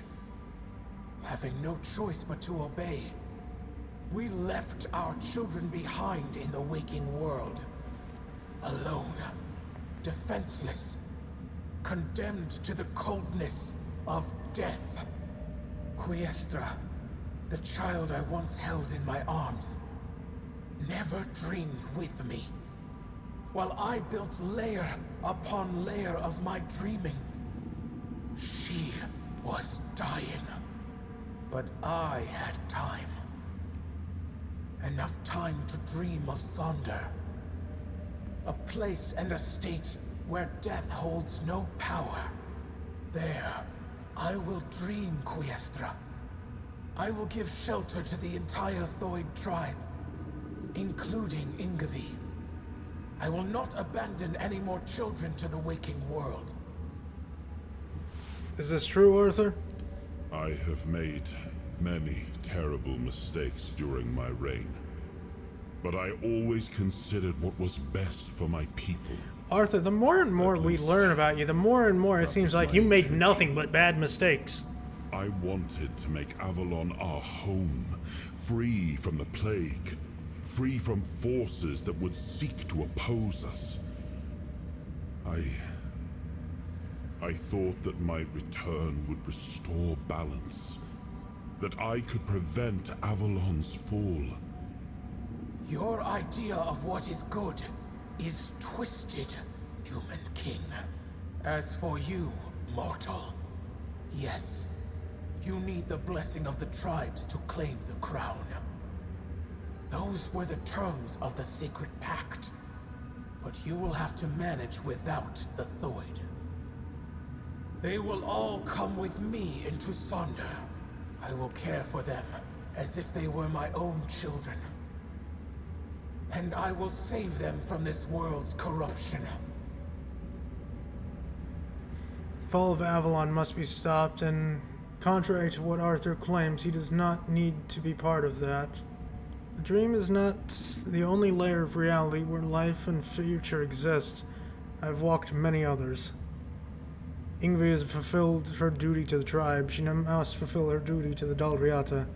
I demand it as one of those who aided the Thoid. I will wake your kin and release them from the oath they swore to the crown.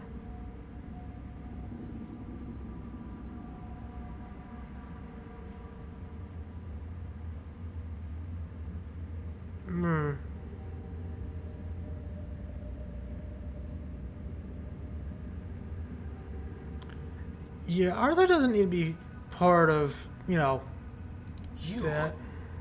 How could you? Unless I'm stupid. Here you are, at the mercy of the mortal whose body, soul, and mind you have infected.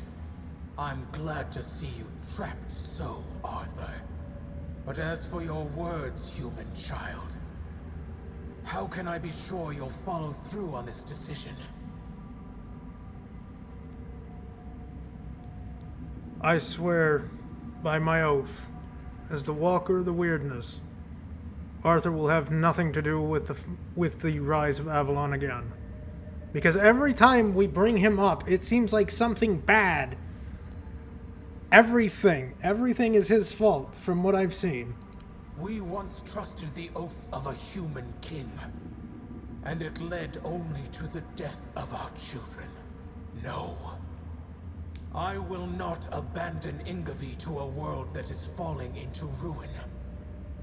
The Elder will join the dreaming and enter Sonder with us. Our meeting ends here, Walker.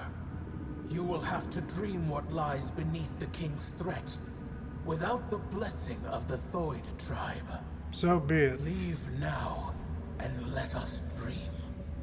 Gala, hi. Water? You give me water, Gala? Thank you. I hope your day go well. Well, very well, yes. Very, very well.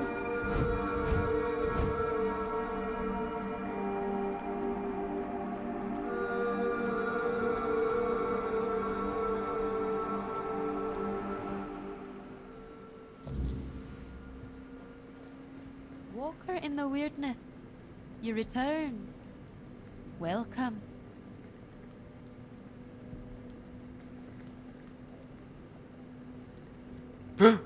I'm not a podcast. I swear. Mother's waiting for you in Sonder. Your burden is lifted. Mother has spoken, yes, but I want you to make your own. I want you to make your own choice. And you won't tell me what she said? Do you want me to oppose Mother if my decision goes against her wishes? No, Walker in the Weirdness. I will not allow you to manipulate me. If you refuse to tell me what Mother has asked, I will enter Sonder and ask her myself.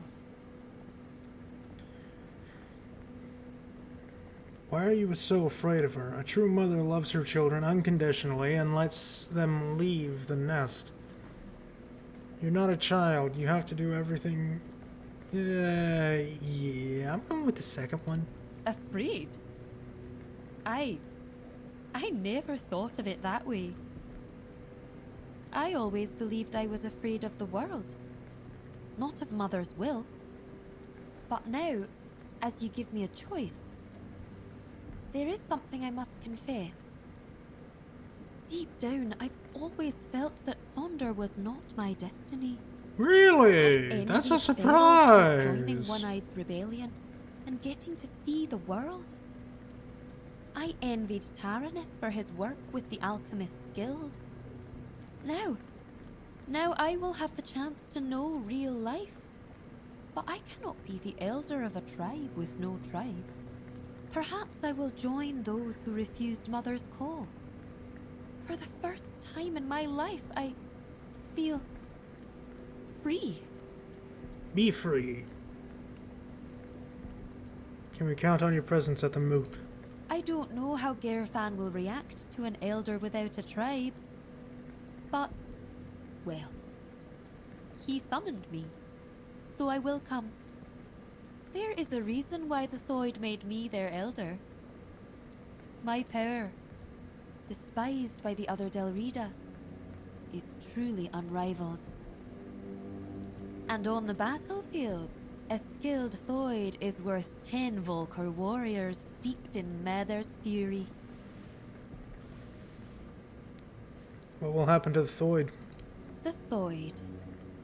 We have long been divided between those who follow Mother and those who are deaf to her call. Or at least, that's what we believed. That they were cowards, unfaithful, ungrateful wretches. But I was never convinced by those words.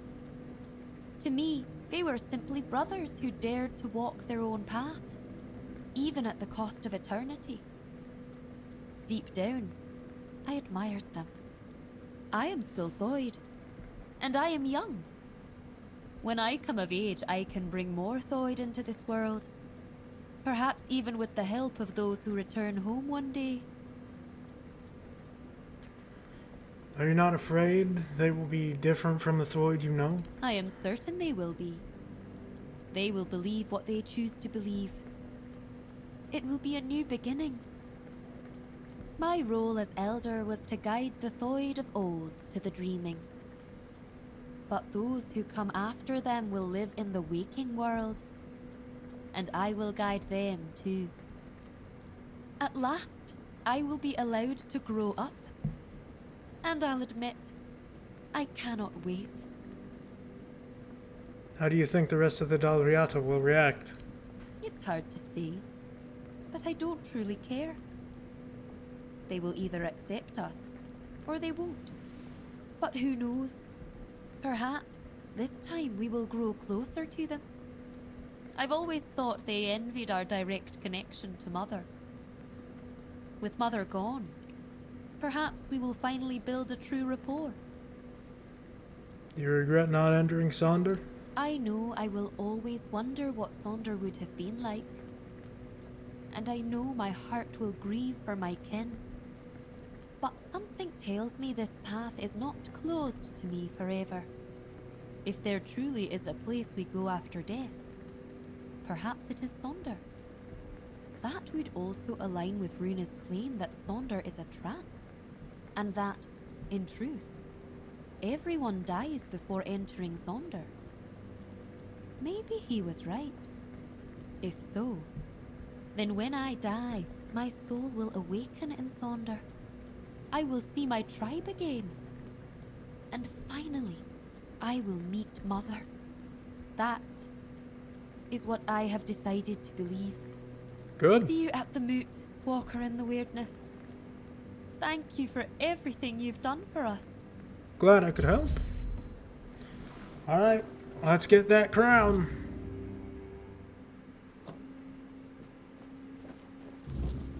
Right, I have to fast travel out of here because I don't know the actual way out of this damn place. Where's the fast travel totem? Oh, it's over there.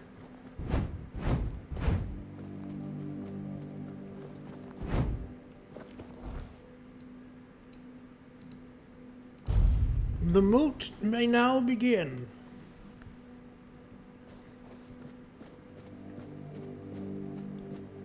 You can all complain and give me the blessings of whatever the fuck later. Regarding the moot. Who have you managed to convince? It's fine, they're not coming.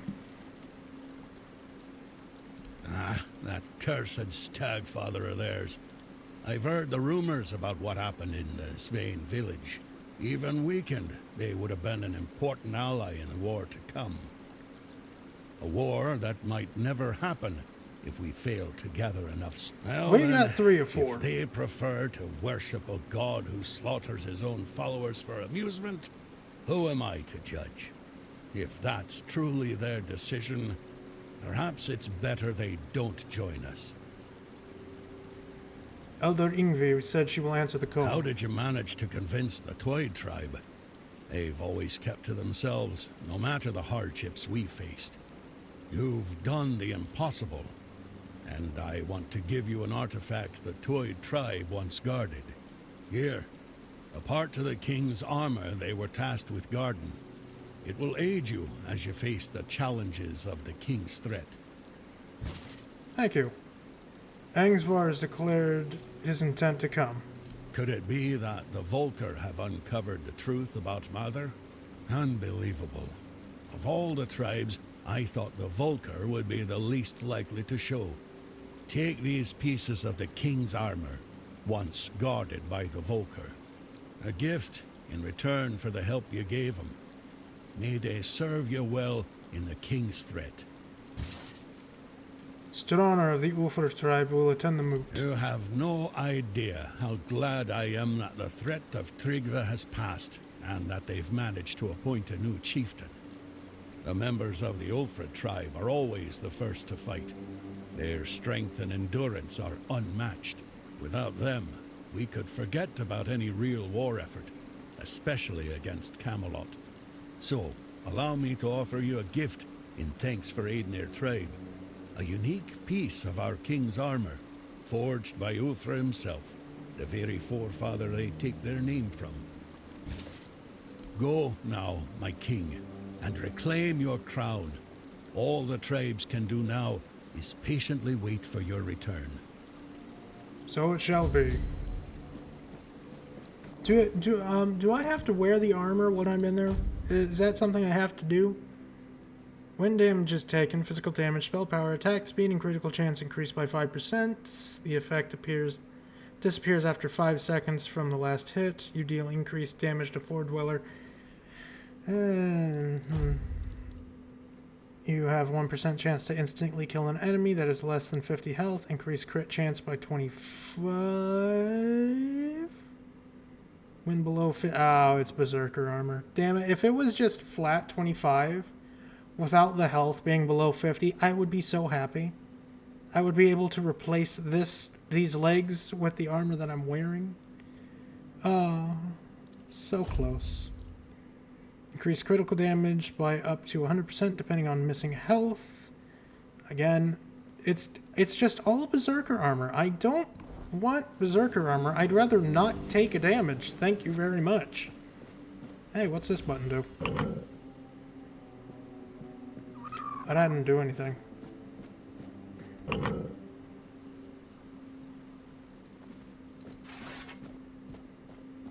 Oh, it's the lever to bring it back down. King's Threat.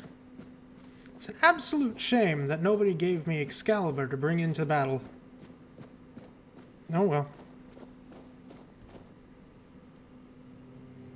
Time to get the funny hat.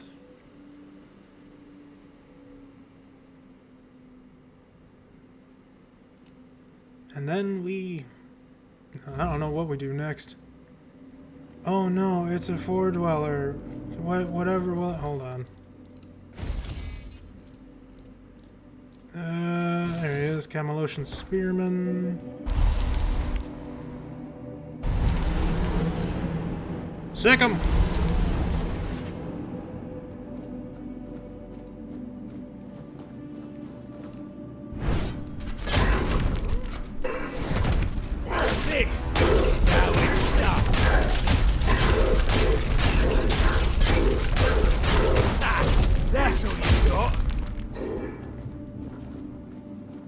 That's it? There's just gonna be a bunch of them?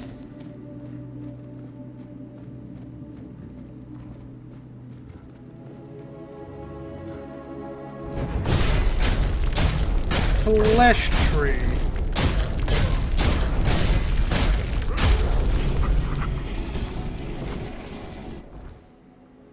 Flesh tree. An icy desolation in the forlorn sword. Some trees are best left undisturbed. Local legends speak of ancient trees gaining awareness, driven purely by instinct to survive. Infused with weird stone or something darker, flesh trees shape themselves into grotesque imitations of men, their bark replaced with patches of pale, sinewy flesh. Compelled by desperate instinct, they see all humans as threats.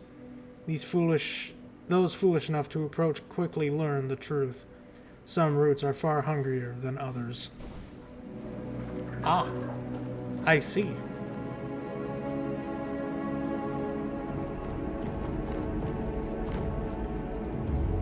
Oh, we're gonna fight a giant! Oh, is that what we're doing? We're fighting a giant? Hey, boys, get it! Yeah, you get it. Go get it.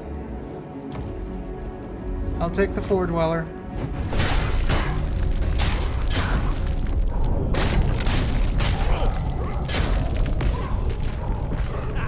That's all you've got.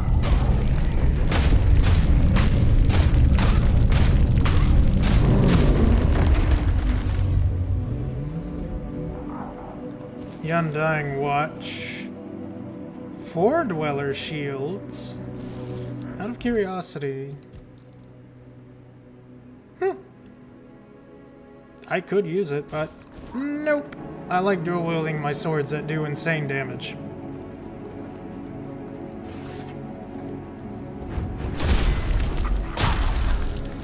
Ah, the Crimson Creepers. I wondered what these were.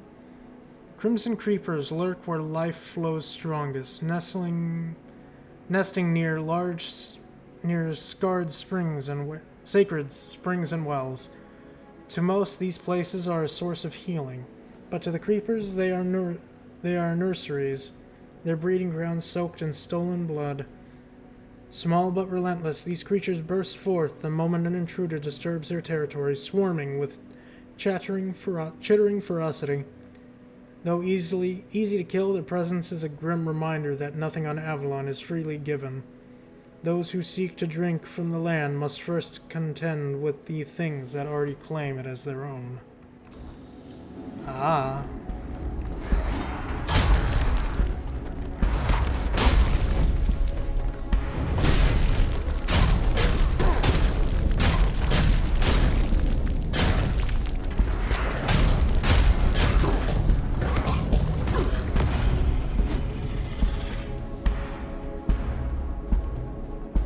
Bring it on! I'm here for that crown, and I'm gonna get that crown.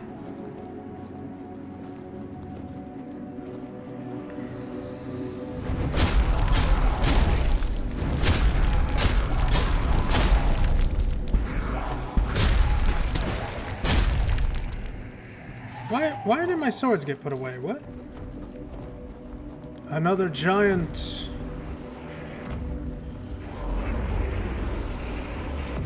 Hello.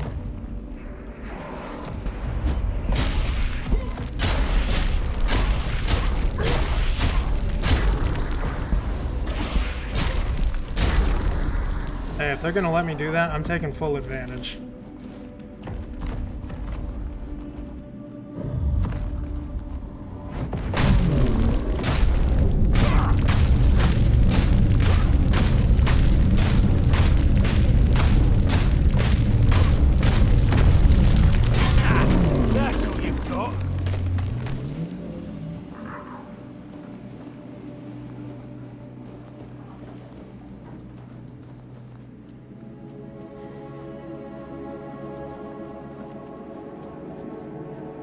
Where's the crown, Arthur?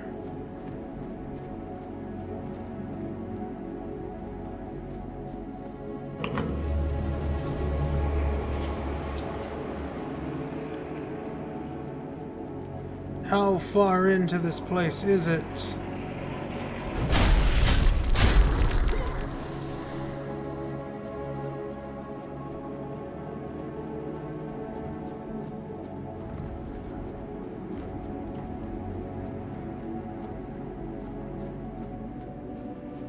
So this is straight up living Four Dwellers down here. It's not like mystical Four Dwellers. That's just a straight up living Four Dweller.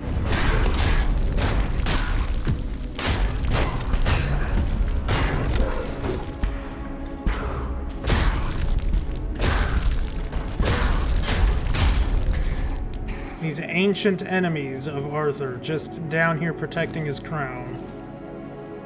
Makes total sense. You know, it makes complete sense. No, it doesn't.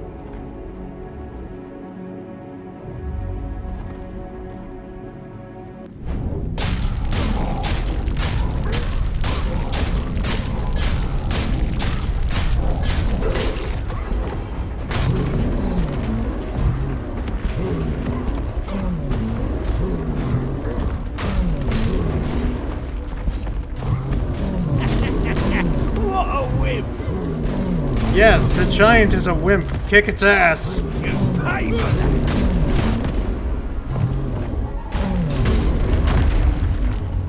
You did it. One of you died, but you did it. Yay. What's in there?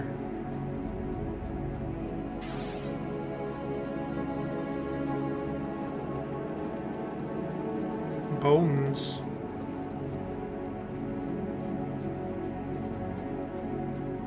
Are you the one that protects the crown? Well, I'm here for it. Hand it over.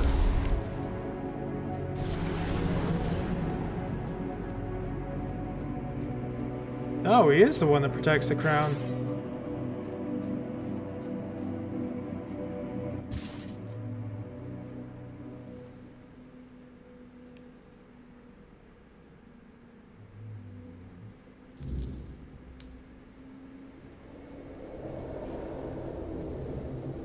I'm sure this won't end poorly.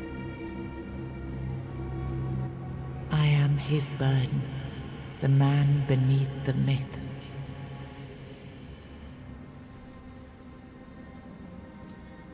Bring the soul to the stone. I am the face that time forgot, the name that was never enough.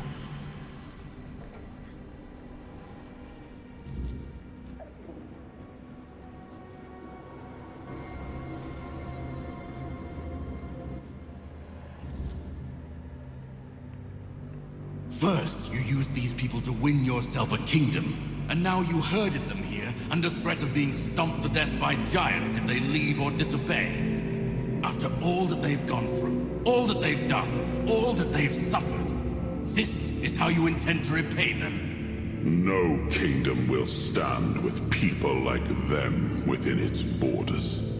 They would have to change their ways. The Del Rita are not ready for this. You know this. You did worse than all of them combined, and you are the one responsible for all they've done so far. They fought for your name and under your banners. Does this mean you're not fit to be a king? Not ready to have a kingdom? I left the heritage of Pendragon behind me. I severed the ties between myself and my tribe. I lost all that tied me to the past when I became king. I set a new path for myself. They are not ready to do that. Bullshit! You forced them to go against their sacred traditions. You destroyed their identities. They betrayed their comrades because you ordered them to. They kidnapped the children of the giants because you told them to do it. Everything they did was so that you could win this war. And now what? You're going to punish them for being your best, fiercest soldiers, most loyal of your men? This is not... Oh, stop with your excuses already. You broke them, and now you're abandoning them to starve or freeze to death in these damned lands. This kingdom needs to be built on peace, Caradoc. Letting them live among merchants, lords, and ladies in Camelot or Timberwall. How would that go? Exactly as anyone would expect it to go. So we would end up with a civil war. Right after we won the war that almost annihilated us all. Oh, damn you. I've had enough. I stood by you through everything. Even what you did to me, the seawall, I let it all slide. I told myself it was for something, for a noble cause. But this is where I draw the line. I renounce my oaths, and I'm walking away. Put a blade in my back if that helps you sleep. I don't care. Not anymore.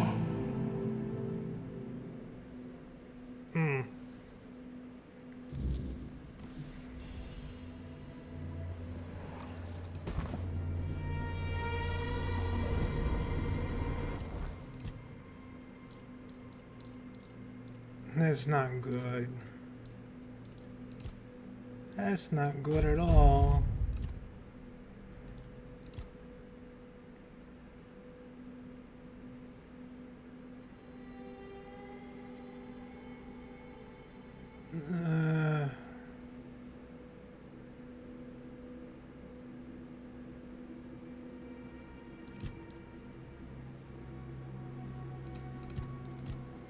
Yeah, just put a point into pairing, why not? Oh, fully restores health, magic, okay. Physical damage.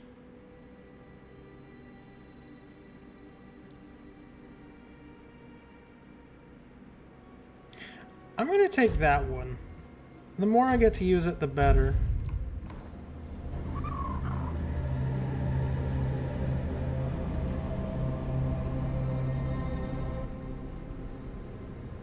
Now I remember it all. Do you? I left the best of my people here. I betrayed their loyalty. And for what? Everything is in ruin. Everything I struggled to build is corrupted.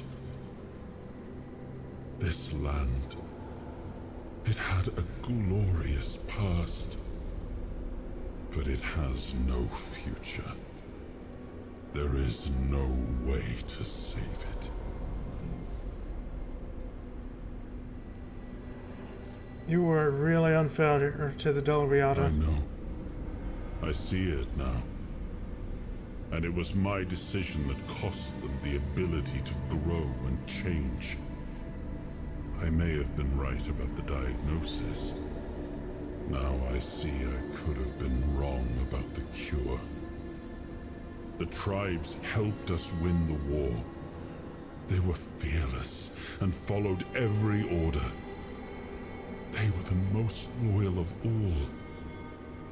But I left them broken. And after the war, their bloodlust was insatiable. I had to do something. This felt like the only choice. What was that about the Giants' children? The Giants sided with our enemy. We had to find a way to remove them from the equation. So, under cover of night, the tribes stole their children. I told the Giants their offspring were our hostages, and that we would slaughter them if they refused to bend the knee. One of the most humiliating moments of that whole war, both for me and for the Del Rita. Yet you still did it. Caradoc had the clearest eyes of any of us. He saw things for what they were. And I think I destroyed that. Destroyed him with all I did. I turned him into this. And now he's only a shadow of the man I once knew. He used to carry hope. Now all he carries is vengeance. What was that about the Pendragons? I come from the Pendragon bloodline. A heritage drenched in as much blood as that of the Del Rita.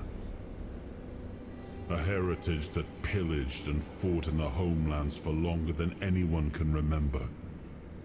And unable to build anything that withstood the test of time.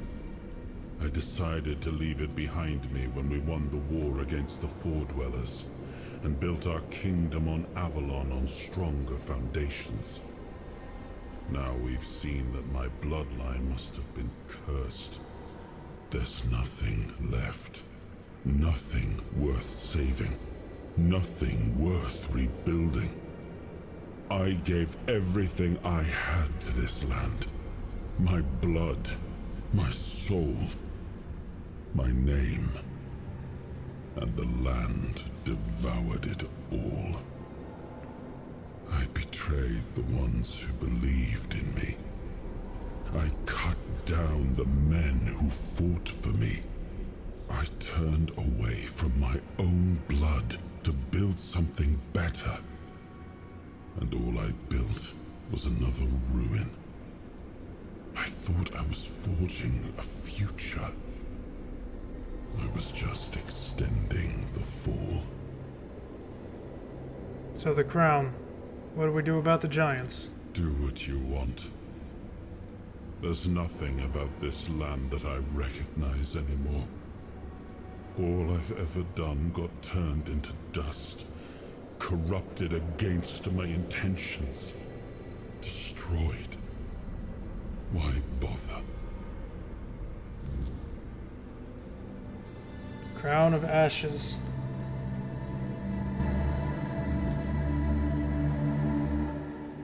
Wow. Once and future king, you return. Speak your will through the mortal you now inhabit. Is it time for us to awaken?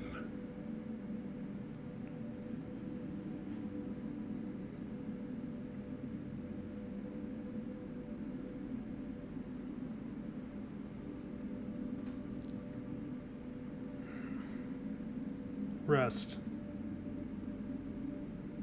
Your vigil is over. Rest. We have waited for this moment for ages. We shall return to the home of our ancestors.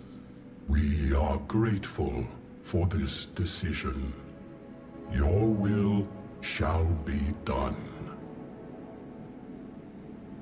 Shadow of the Giants. It doesn't feel right sending them to a war. After all that Arthur already did. No. The war is mine and mine alone. I will burn Camelot to the goddamn ground.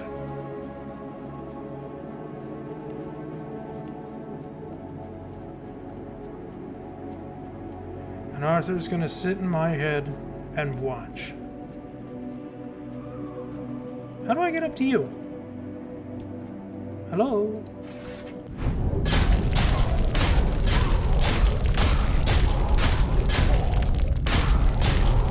Thing is, I don't know if we actually, you know, invade Camelot. I don't actually know if we do or not.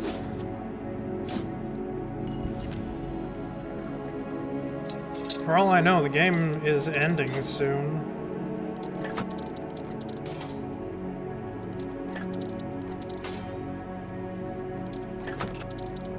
We only have, like, what, a handful of Dalriada? One absolute lunatic with two swords that are way too powerful for their own good? And, you know, the magic of King Arthur himself?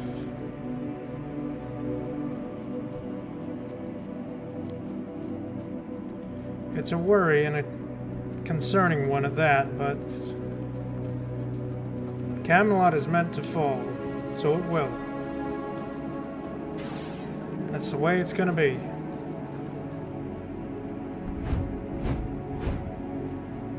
That's the way it has to be.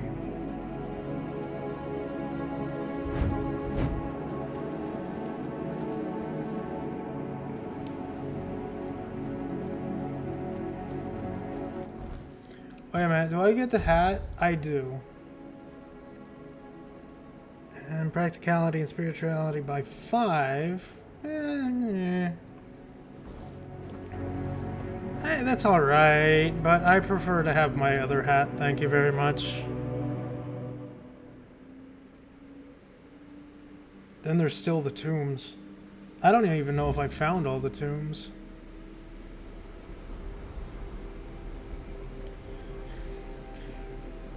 Charred Conclave.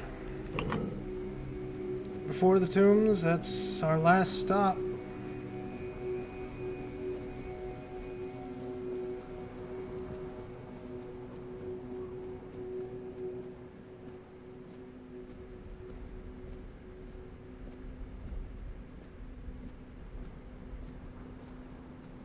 We are ready to begin the moot. We were only waiting for your return, once and future king. You were strong enough to walk the king's thread, and you conquered it. What is your will, my king? What decision have you made regarding the giants? The giants are gone forever. Their power is too great to be passed to anyone. I understand your decision, though I struggle to accept it. We had the chance to end the war once and for all, and instead we are left with a fragile peace. I only hope that the threat of the weirdness is real enough that Camelot will turn its strength toward protecting the people, and not, once again, to march on our lands. Thank you, my king, for your intervention. I, the voice of the Dalrida tribes, accept your decision with humility and gratitude. Of course. May the Dalrida live on. And such. Now, I think... there was... We never went over here. I don't know how to get over there. I don't know how to get over here. But, I don't remember where the fucking tombs were, so I think we're just gonna have to pass on those. Next up, we go there. Then we go to the Charred Conclave. And we open that door. Then who knows what happens after that?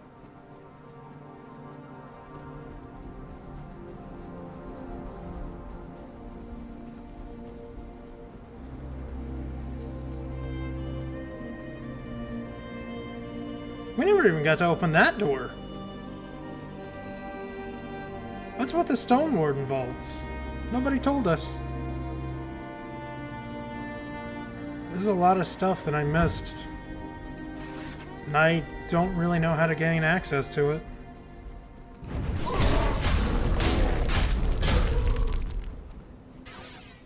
Not a clue.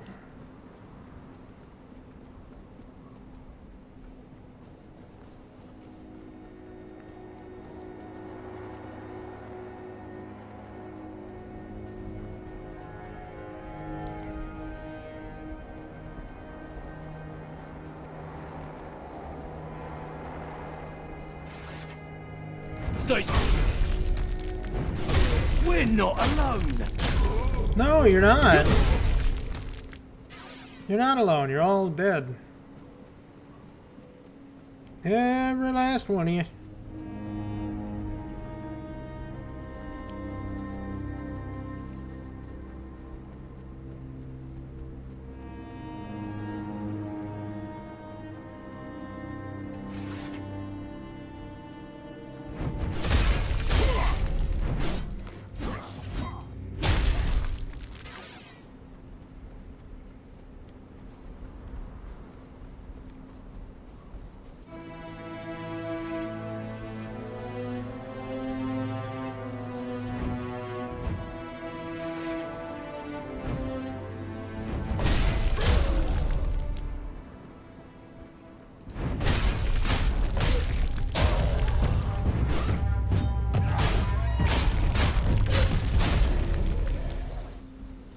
mean, it would be cool if we get to march on Camelot, but I doubt that'll ever happen.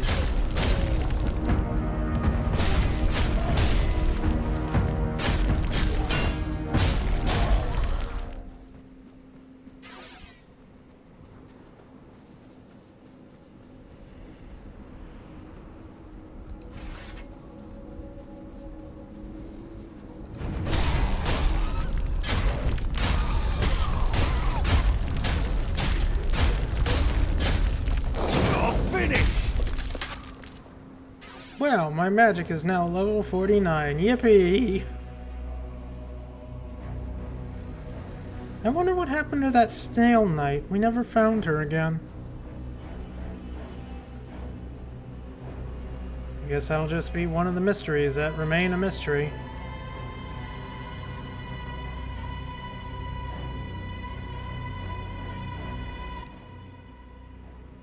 Harold the Drunk. He split as many skulls as he downed tankards of mead, a shrewd comrade from the Svine tribe. As the first true trapper of the Forlorn Swords, he led the king's army through the wilds during the Age of Legends to battle the Four Dwellers, a shared enemy.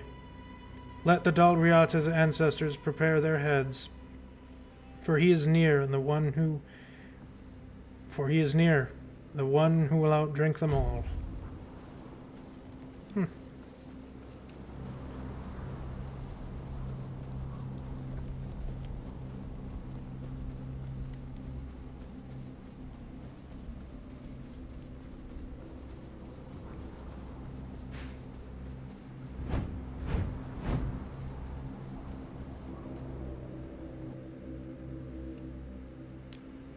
To the Charred Conclave, where the weirdness lies.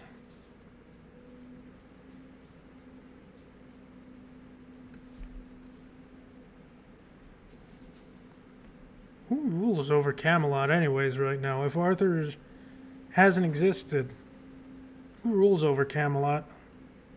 The generals? Or some nobility? That's something I kind of want to know. I don't have answers for it, but it's something I want to know.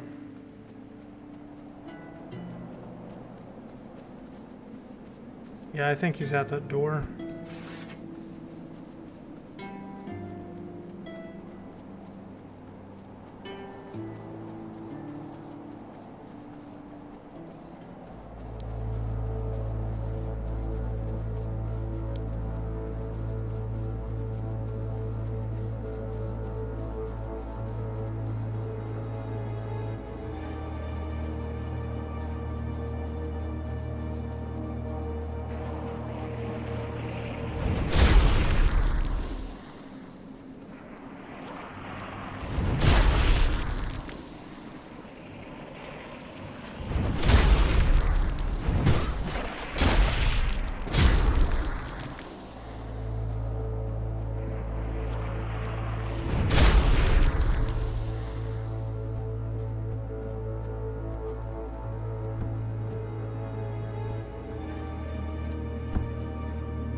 Yep, just beyond it.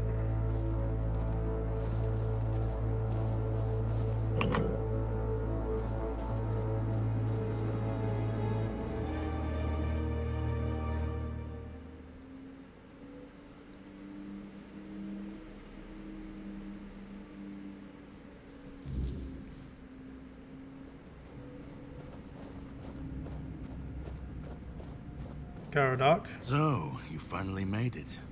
Took you long enough. I hope you're ready, because this is it. The beginning of the end. I believe you. What is this place? This is the Charred Conclave. A graveyard for druids, burned alive as scapegoats for the Red Death. It's a reminder of what happens when people fear what they don't understand. I'd like to know more about the Charred Conclave. The druids, what did they do? They spoke out, They should have stayed silent, kept their herbs and potions. But they didn't. They believed their ancient knowledge, ugly and painful truths from times long past, could save Avalon from the plague. And maybe they were right. But people don't want the truth when it's covered in blood. Ugly, painful truths. What do you mean? Cruel rituals, sacrifices, hard choices in search of real results. They called it wisdom, knowledge gleaned from the weirdness itself. But to the people, everything they did was unnatural, costly, and frightening. The druids believed their results would justify the costs. They thought Avalon would see them as saviors. But the people didn't understand, and fear turned to fire. So the druids were punished for trying to help. The Red Church and their politicians made sure of that. The druids became a convenient enemy, a way to shift the blame and tighten their grip on power. It's always so simple, so banal, isn't it? I saw the graveyard above. Where are we right now? Well, death doesn't always mean an ending. It was a sacrifice so costly, so cruel, so pointless, that it tore a rift in the fabric of this world. An ultimate wound. And so you're the closest you'll ever come to seeing the true shape of this world. So why are you waiting here for me? To greet you. I was once where you are now. A knight with questions, searching for answers. That search led me to this place. And here I found my answers. Now it's your turn. What can I expect? Well, first, you're going to meet my former employer. We don't see eye to eye anymore. Let me take a wild guess. We realize Merlin? that our collaboration yields results, as shown by you being here. He'll try to sugarcoat the hard truths I've been telling you from the beginning, spin them differently. Never mind. Why waste time here talking about it when you're just a step from the end? It's best if you just go forth and see for yourself. I'll go. Just remember, this is the point of no return. I'm aware. Once you've stepped through, there's no going back. But if you've come this far, I suppose you already knew that. Yep. Go on. He's waiting for you. Before I go in, though, I'm gonna take a quick break. Just, because suspense, that and my dog needs to go outside. So I'll be back in a couple minutes, and then we can probably talk to Merlin. I'm gonna take a wild guess and say Merlin.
Alright, let's finish this.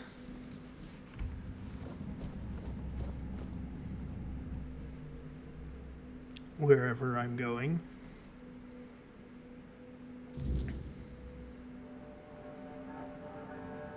Merlin.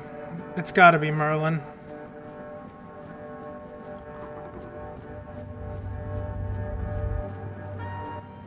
At last we meet. I've heard much about you. I don't think you're Merlin. Choices, your determination. Caradoc isn't easily impressed, but he was impressed with you. Few dare to seek the truths buried in Avalon's shadows.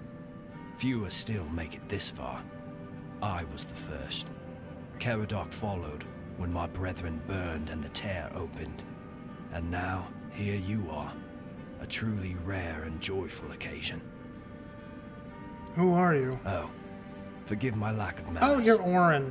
I am Orin, the last apprentice of Merlin, and the last archdruid of Avalon. I've carried the weight of this land's secrets longer than I care to admit. But names mean little. What matters is the task before us. What is this place? What lingers here? It's older than Avalon. Older than anything we know. What you see is the beginning of weirdness itself. Its purest form, raw potential, unshaped by anything but its lack of boundaries and limits. Beautiful, isn't it? I suppose so. What do you want from me? Oh, precisely the opposite of what Caradoc wants. I want you to help me resurrect King Arthur. No. Properly this time.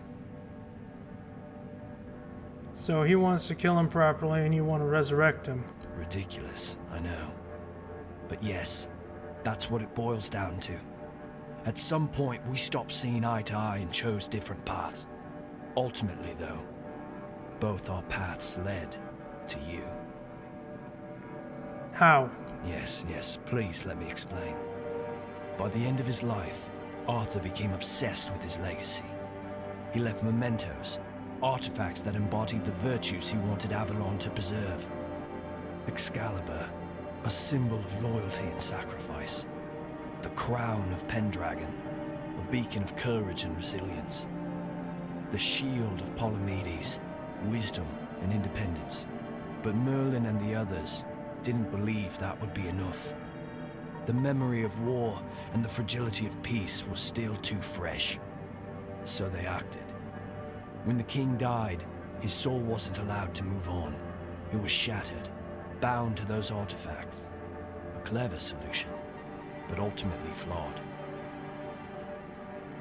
Why would they divide the king's soul? They feared losing what Arthur represented more than losing Arthur himself. They thought the king's essence would endure if bound to his relics. What was flawed about it? You can't pick and choose with a soul, but that's exactly what Merlin did. He focused on 3 parts of Arthur: his strength, wisdom, and courage. He left out 2 pieces. One, tainted by the Four Dwellers' magic, was deemed too dangerous. The other was his humanity, the most fragile part. Merlin thought compassion and doubt were weaknesses, unfit for a king. Without them, Arthur became hollow. A king with power, but no heart. That way, Avalon's greatest failure was born. Did anyone try to resurrect Arthur as a whole then? I tried. And I found his humanity. It's here, bound, kept safe. But the Four Dwellers' aspects was left to drift, untethered between worlds. Finding it needed more than magic. It needed someone like you. How? The horrors you endured on that island gave you something no one else has. You can move through the weirdness, touch it, and return whole. That's why you found the King's soul, bound it to yourself, and came back. You're saying all of this, all that, and everything I went through was part of your plan? So I'm just another experiment to you, like the others on the island. No. The Asylum treated you as a subject. I see you as a savior. Your suffering gave us a chance. And for that, I am both grateful and deeply sorry. I can see you're still doubting me. What do you want to achieve? I want to bring back our king, whole and complete. I want him to lead again and safeguard Avalon's future. Why do you want this so Because much? I've seen what happens without him. Weirdness preys on the weak, and the people are too divided to stand against it alone. Arthur is their only hope. Ever they're left without him, without guidance, chaos takes hold. Division festers. You've seen it during your journeys. If things continue this way, Avalon will tear itself apart long before weirdness finishes the job. Even if he's whole, what if the people won't follow him? What if you're wrong? What if unity isn't enough? Then Avalon falls, and with it everything we fought to protect. But I don't believe I'm wrong. Help me bring the king back, whole and complete. That's all I ask of you. Now you need to go further. I made my case. Please keep in mind what I told you. This is the only way for Avalon to survive.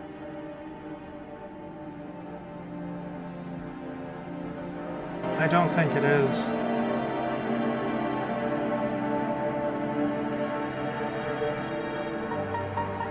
Avalon was...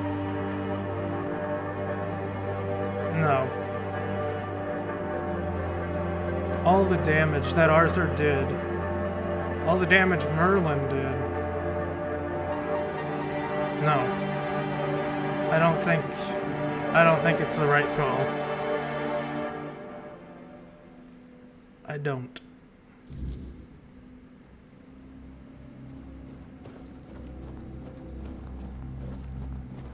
Garadok.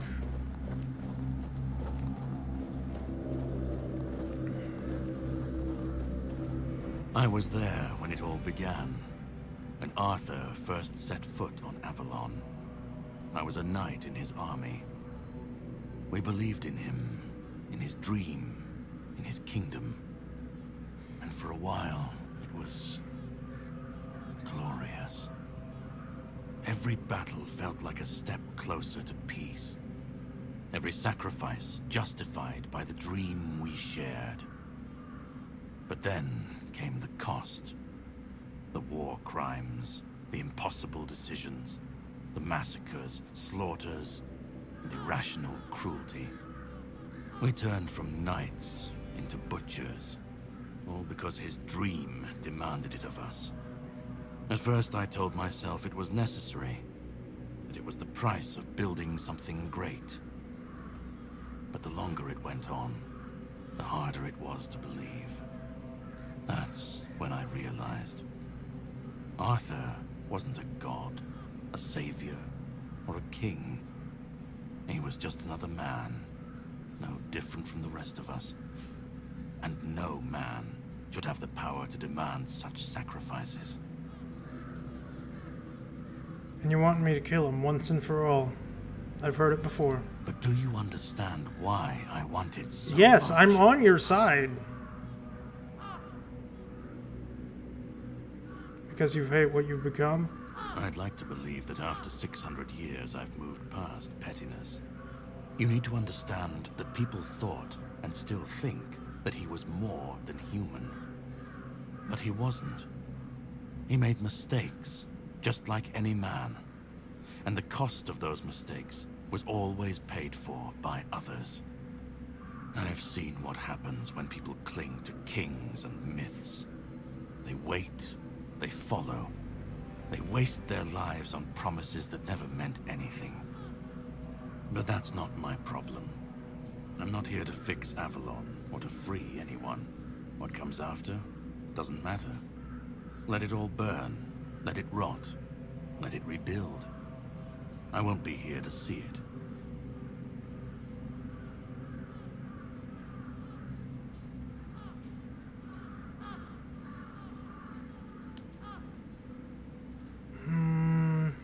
You think people can stand on their own against the weirdness and the monsters?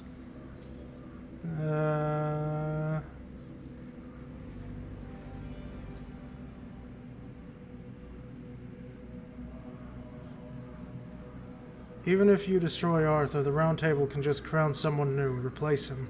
Arthur's the only myth that still holds weight. And when he's gone, the rest will rot with him. Yeah, I A suppose. puppet king, another empty throne, none of it will last. Maybe they'll keep pretending for a while. Maybe they won't. You think the people can stand on their own against the weirdness? Let them stand, let them fall. It's not my concern. If the weirdness takes them, so be it. At least it won't be another king's failure. Another lie propping up a dying world. It'll just be what it is. You want people to face adversity without guidance and leadership. Call it chaos, call it freedom, I don't care. Let them rise, let them fall. Let them tear each other apart. I just want to watch it all come down. To see the last lie collapse under its own weight. What comes after? That's for the ones still standing to figure out. And what if your way leads directly to people's fall and demise? Then let it. If this world can't stand without a dead king propping it up, maybe it deserves to fall. You I've are right. lived longer than any man should. Seen more than anyone should ever bear. And I've waited centuries for this moment, this chance, to end it all. To end him. Orin made the case that the people need Arthur, that they can't face the weirdness alone. And we'll never know if that's true, because we've never tried. And who ever said that we were meant to survive the weirdness at all? You do have a We were point. fools to tamper with forces we didn't understand. Resurrecting Arthur, infusing him with powers of the weirdness. We didn't just bend the natural laws, we shattered them. Such violations of nature's order cannot go unanswered. The bill comes due, sooner or later. Always. This cannot be allowed to continue.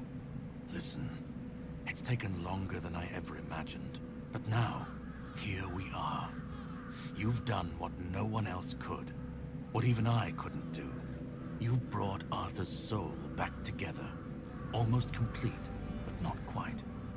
And because of you, I can finally finish what I started centuries ago. And so you shall. So, thank you for bringing us to this moment. You're close now. Just one more step. The last fragment of Arthur's soul is waiting for you.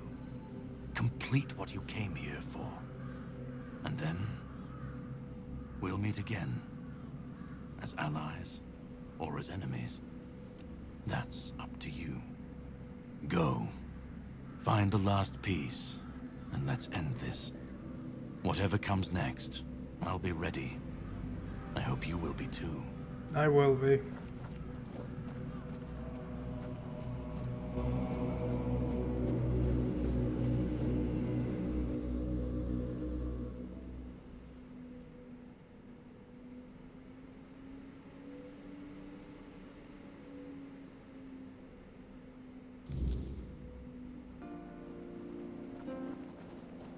Camelot.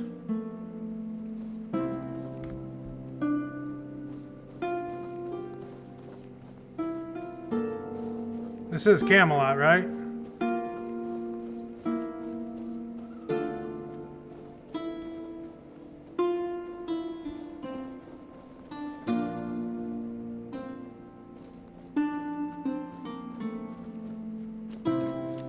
The place I basically swore to burn down?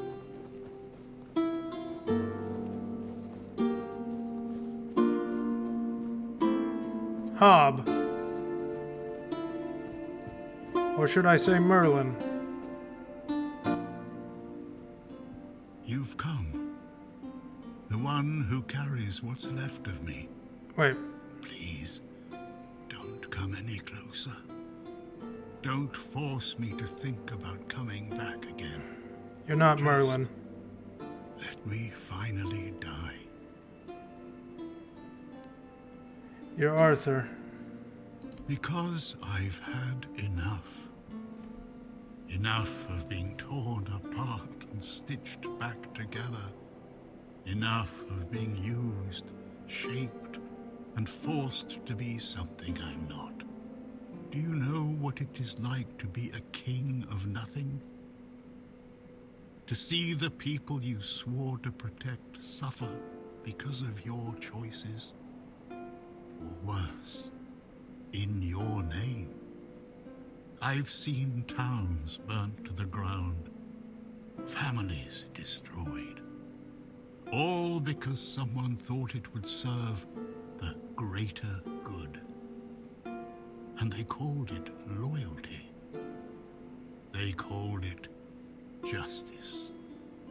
I've been dragged through every dream, every lie they've built around me. And I'm tired.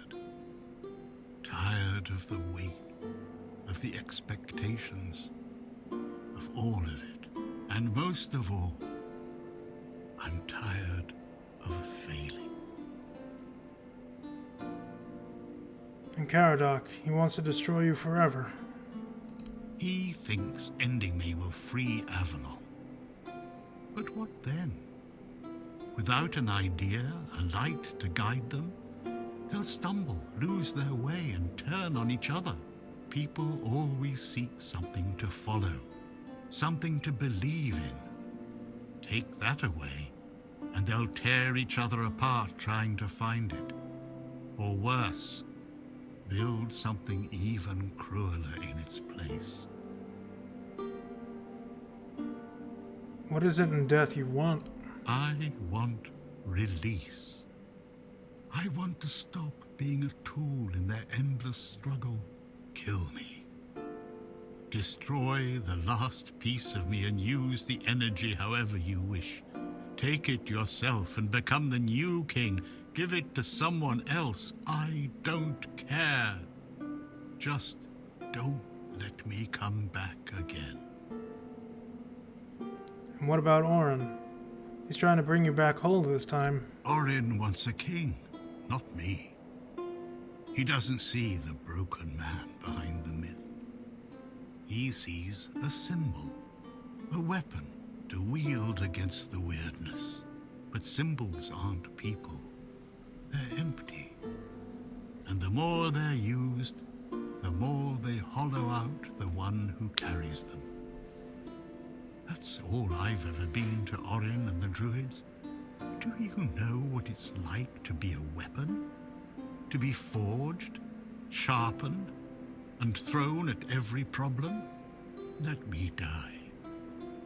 Not as Arthur, not as the king, just as a simple, normal human being.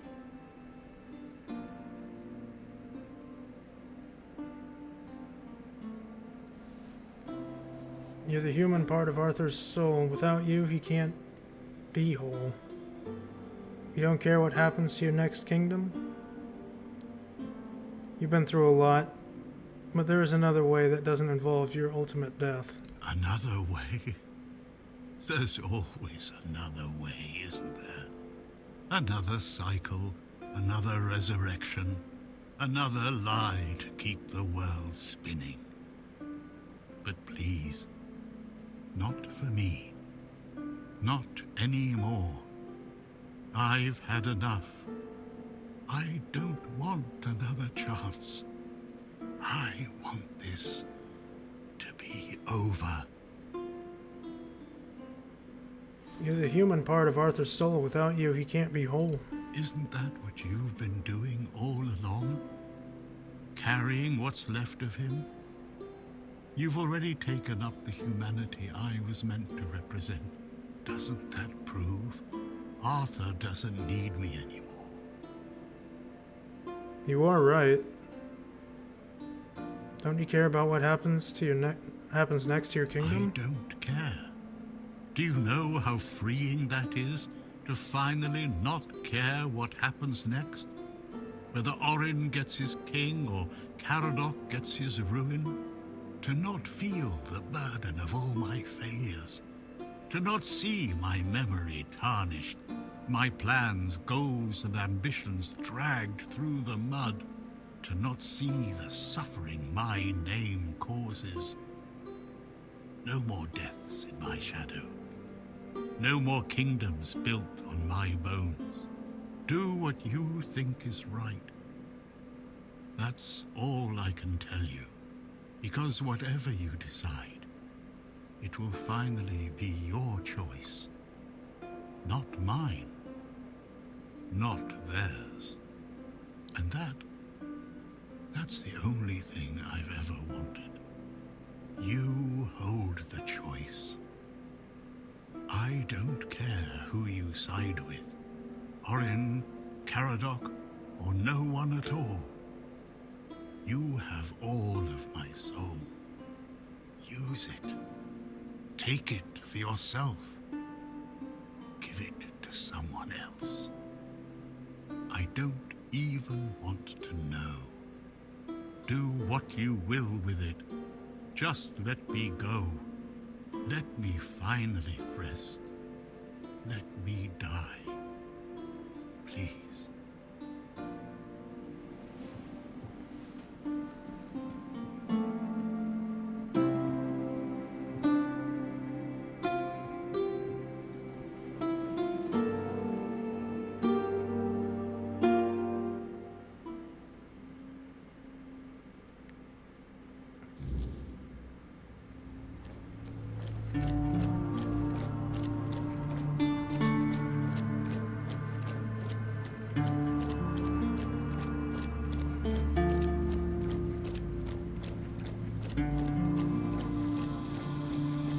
Help me bring the king back, whole and complete. That's all I ask of you. No. Now you need to go further. I made my case. Please keep in mind what I told you. This is the only way for Avalon to survive.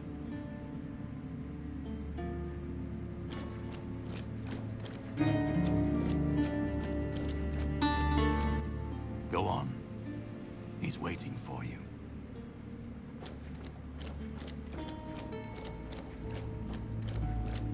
Let me go. Let me finally rest. The Holy Grail.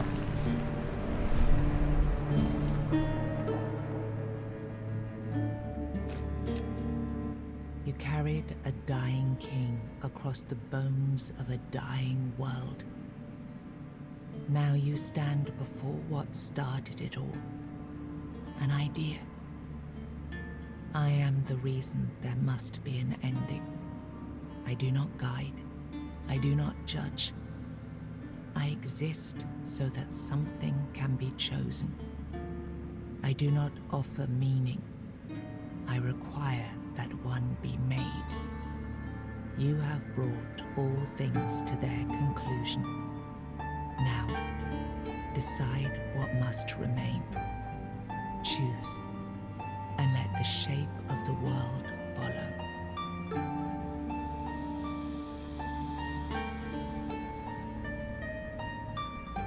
What if I choose Orin's path? You will vanish into the story you chose to restore. What if I choose Caradoc? You will break the frame, and what follows will not remember you. What if I take the king's soul for myself? You will be seen. You will be followed. You will be blamed. What if I give the king's soul to someone else? You will shape the world to become its witness.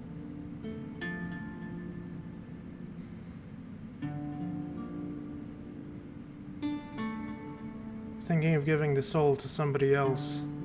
Who do you have in mind?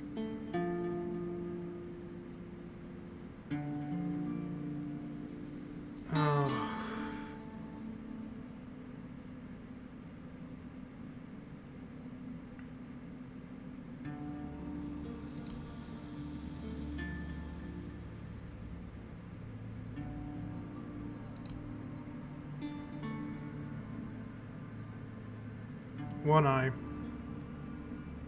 His tribe is gone. But I feel he has a chance to unite all of Avalon. Granted, against Camelot. Fuck Camelot, so... One Eye. You would dissolve the old and raise the tribes. A new law, written in old blood. Oh, I get to see what the options are. He would rule through law, not command. He would listen, if he understands. Ifir. He would build a world with no kings. Work would shape worth, but power does not disappear. It adapts. Nianti. She would lead through care and quiet faith. Reverence would rise, but so would the silence around it. Venedin. He would trade crowns for contracts. A world ruled by law, not lineage. Prosperous, but unanchored.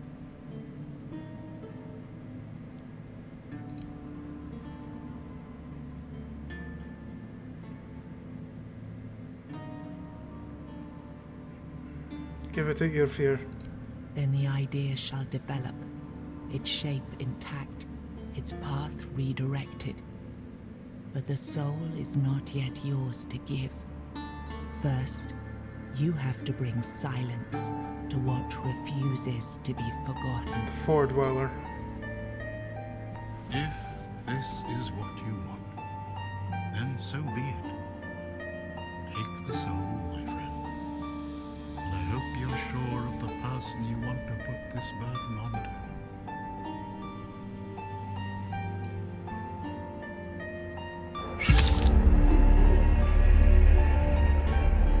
I'm sorry.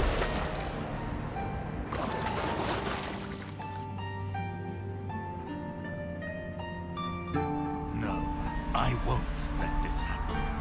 Not again. You think you scare me?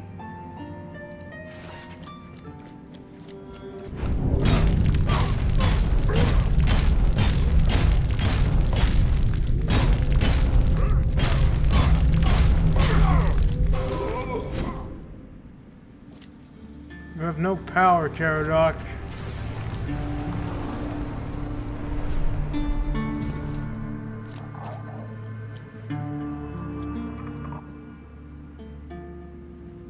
You think any other human could wield this power? Nah, that's the Four Dweller side. 600 years of pain, of suffering, of loneliness. I made the sacrifices, me! And now you think you can take it from me? The hubris. You are unfit. I reject your claim. I will reforge Avalon. Perfect this time. And that is the exact reason why I'm not letting you take it.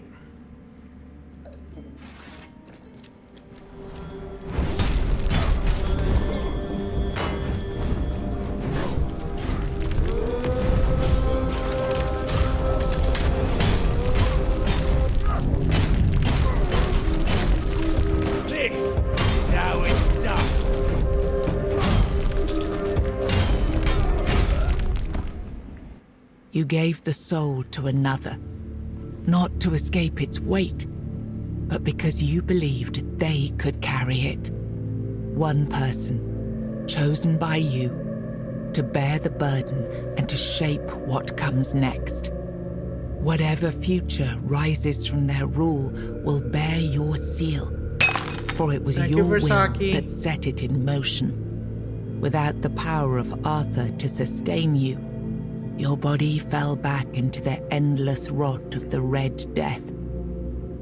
With I only a accept few my weeks fate. of life remaining, you withdrew into isolation, finding a quiet place from which to watch the kingdom you had helped forge anew. You entrusted Arthur's soul to Aerfra, a blacksmith who built a system where everyone worked and no one ruled from above. His reforms reshaped Avalon, but the former elites didn't disappear. They adapted, keeping their influence through quieter, less visible means. With One Eye and Captain Brandon working side by side, the South found a peace it hadn't known in years. The roads stayed open, the fields were guarded, and the people finally felt safe. No longer bound to Camelot or the Knights of the Round Table, it became a land ruled by its own people on its own terms. The men here stayed in Kuanacht, but Yvain failed to rally the minds and hearts needed for his Grail quest. With no clear leaders and rising tension, both Kuanacht and Camelot grew fragile, drifting toward division, with no one left to hold the line. You awakened the giants, only to command their end, leaving no power behind for either side to claim. Without their strength, the balance held, but the divide between Camelot and the Dal Rita remained, wide, bitter, and far from settled. Firgas was named the new Galahad the Loyal. With One Eye and Brandon unable to rally the Dal Rita of the Forlorn Swords, the South remained divided. Firgas prepared Camelot's forces to reclaim the region by strength, determined to restore unity through conquest if necessary.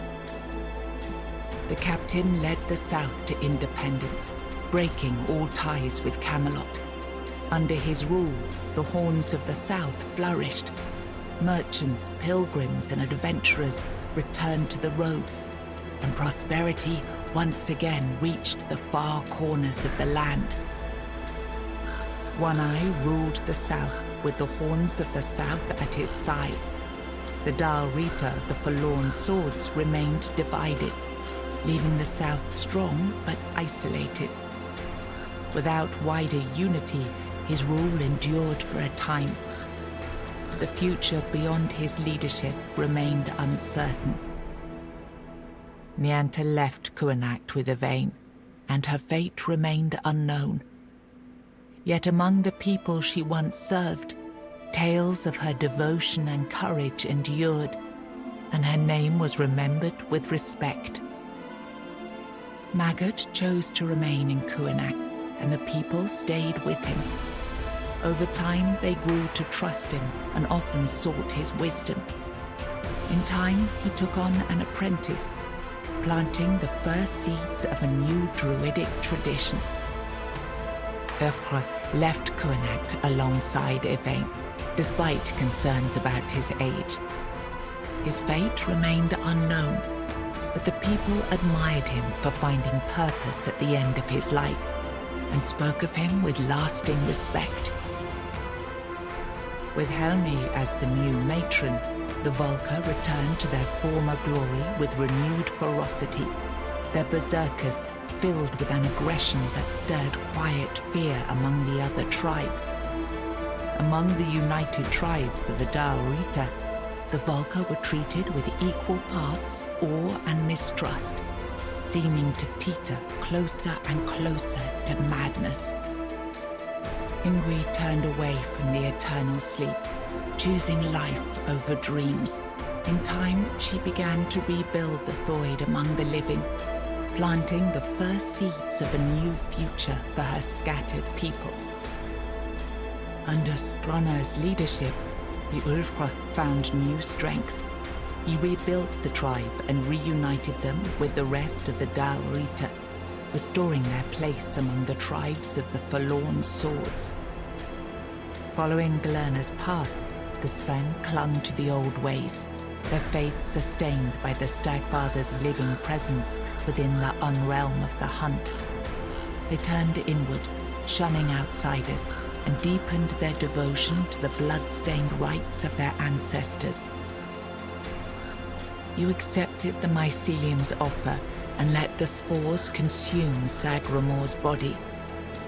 Now the kingdom lies under fungal control, its people connected, obedient, and slowly fading into the roots that feed the spores. After returning to Camelot, Killian lived quietly for a time. When he vanished, few asked questions. Unsettling rumors had always followed him, and most preferred not to remember. There we go, we did it! Yay! Taking all the credit, but only if it's good. Yeah, that sounds about right. We did it! I don't know if I made good choices, fuck!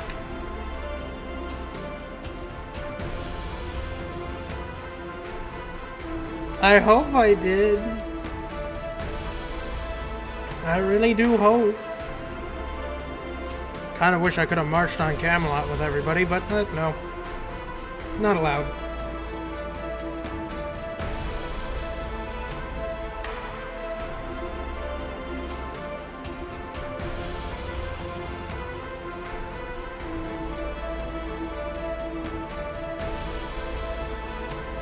I think I made good choices. Probably. I think I made the wrong choice with the Slime Tribe. That I do feel I did a wrong. Exactly, Versaki. Exactly. Stress. All the stress.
Was that the end of the credits?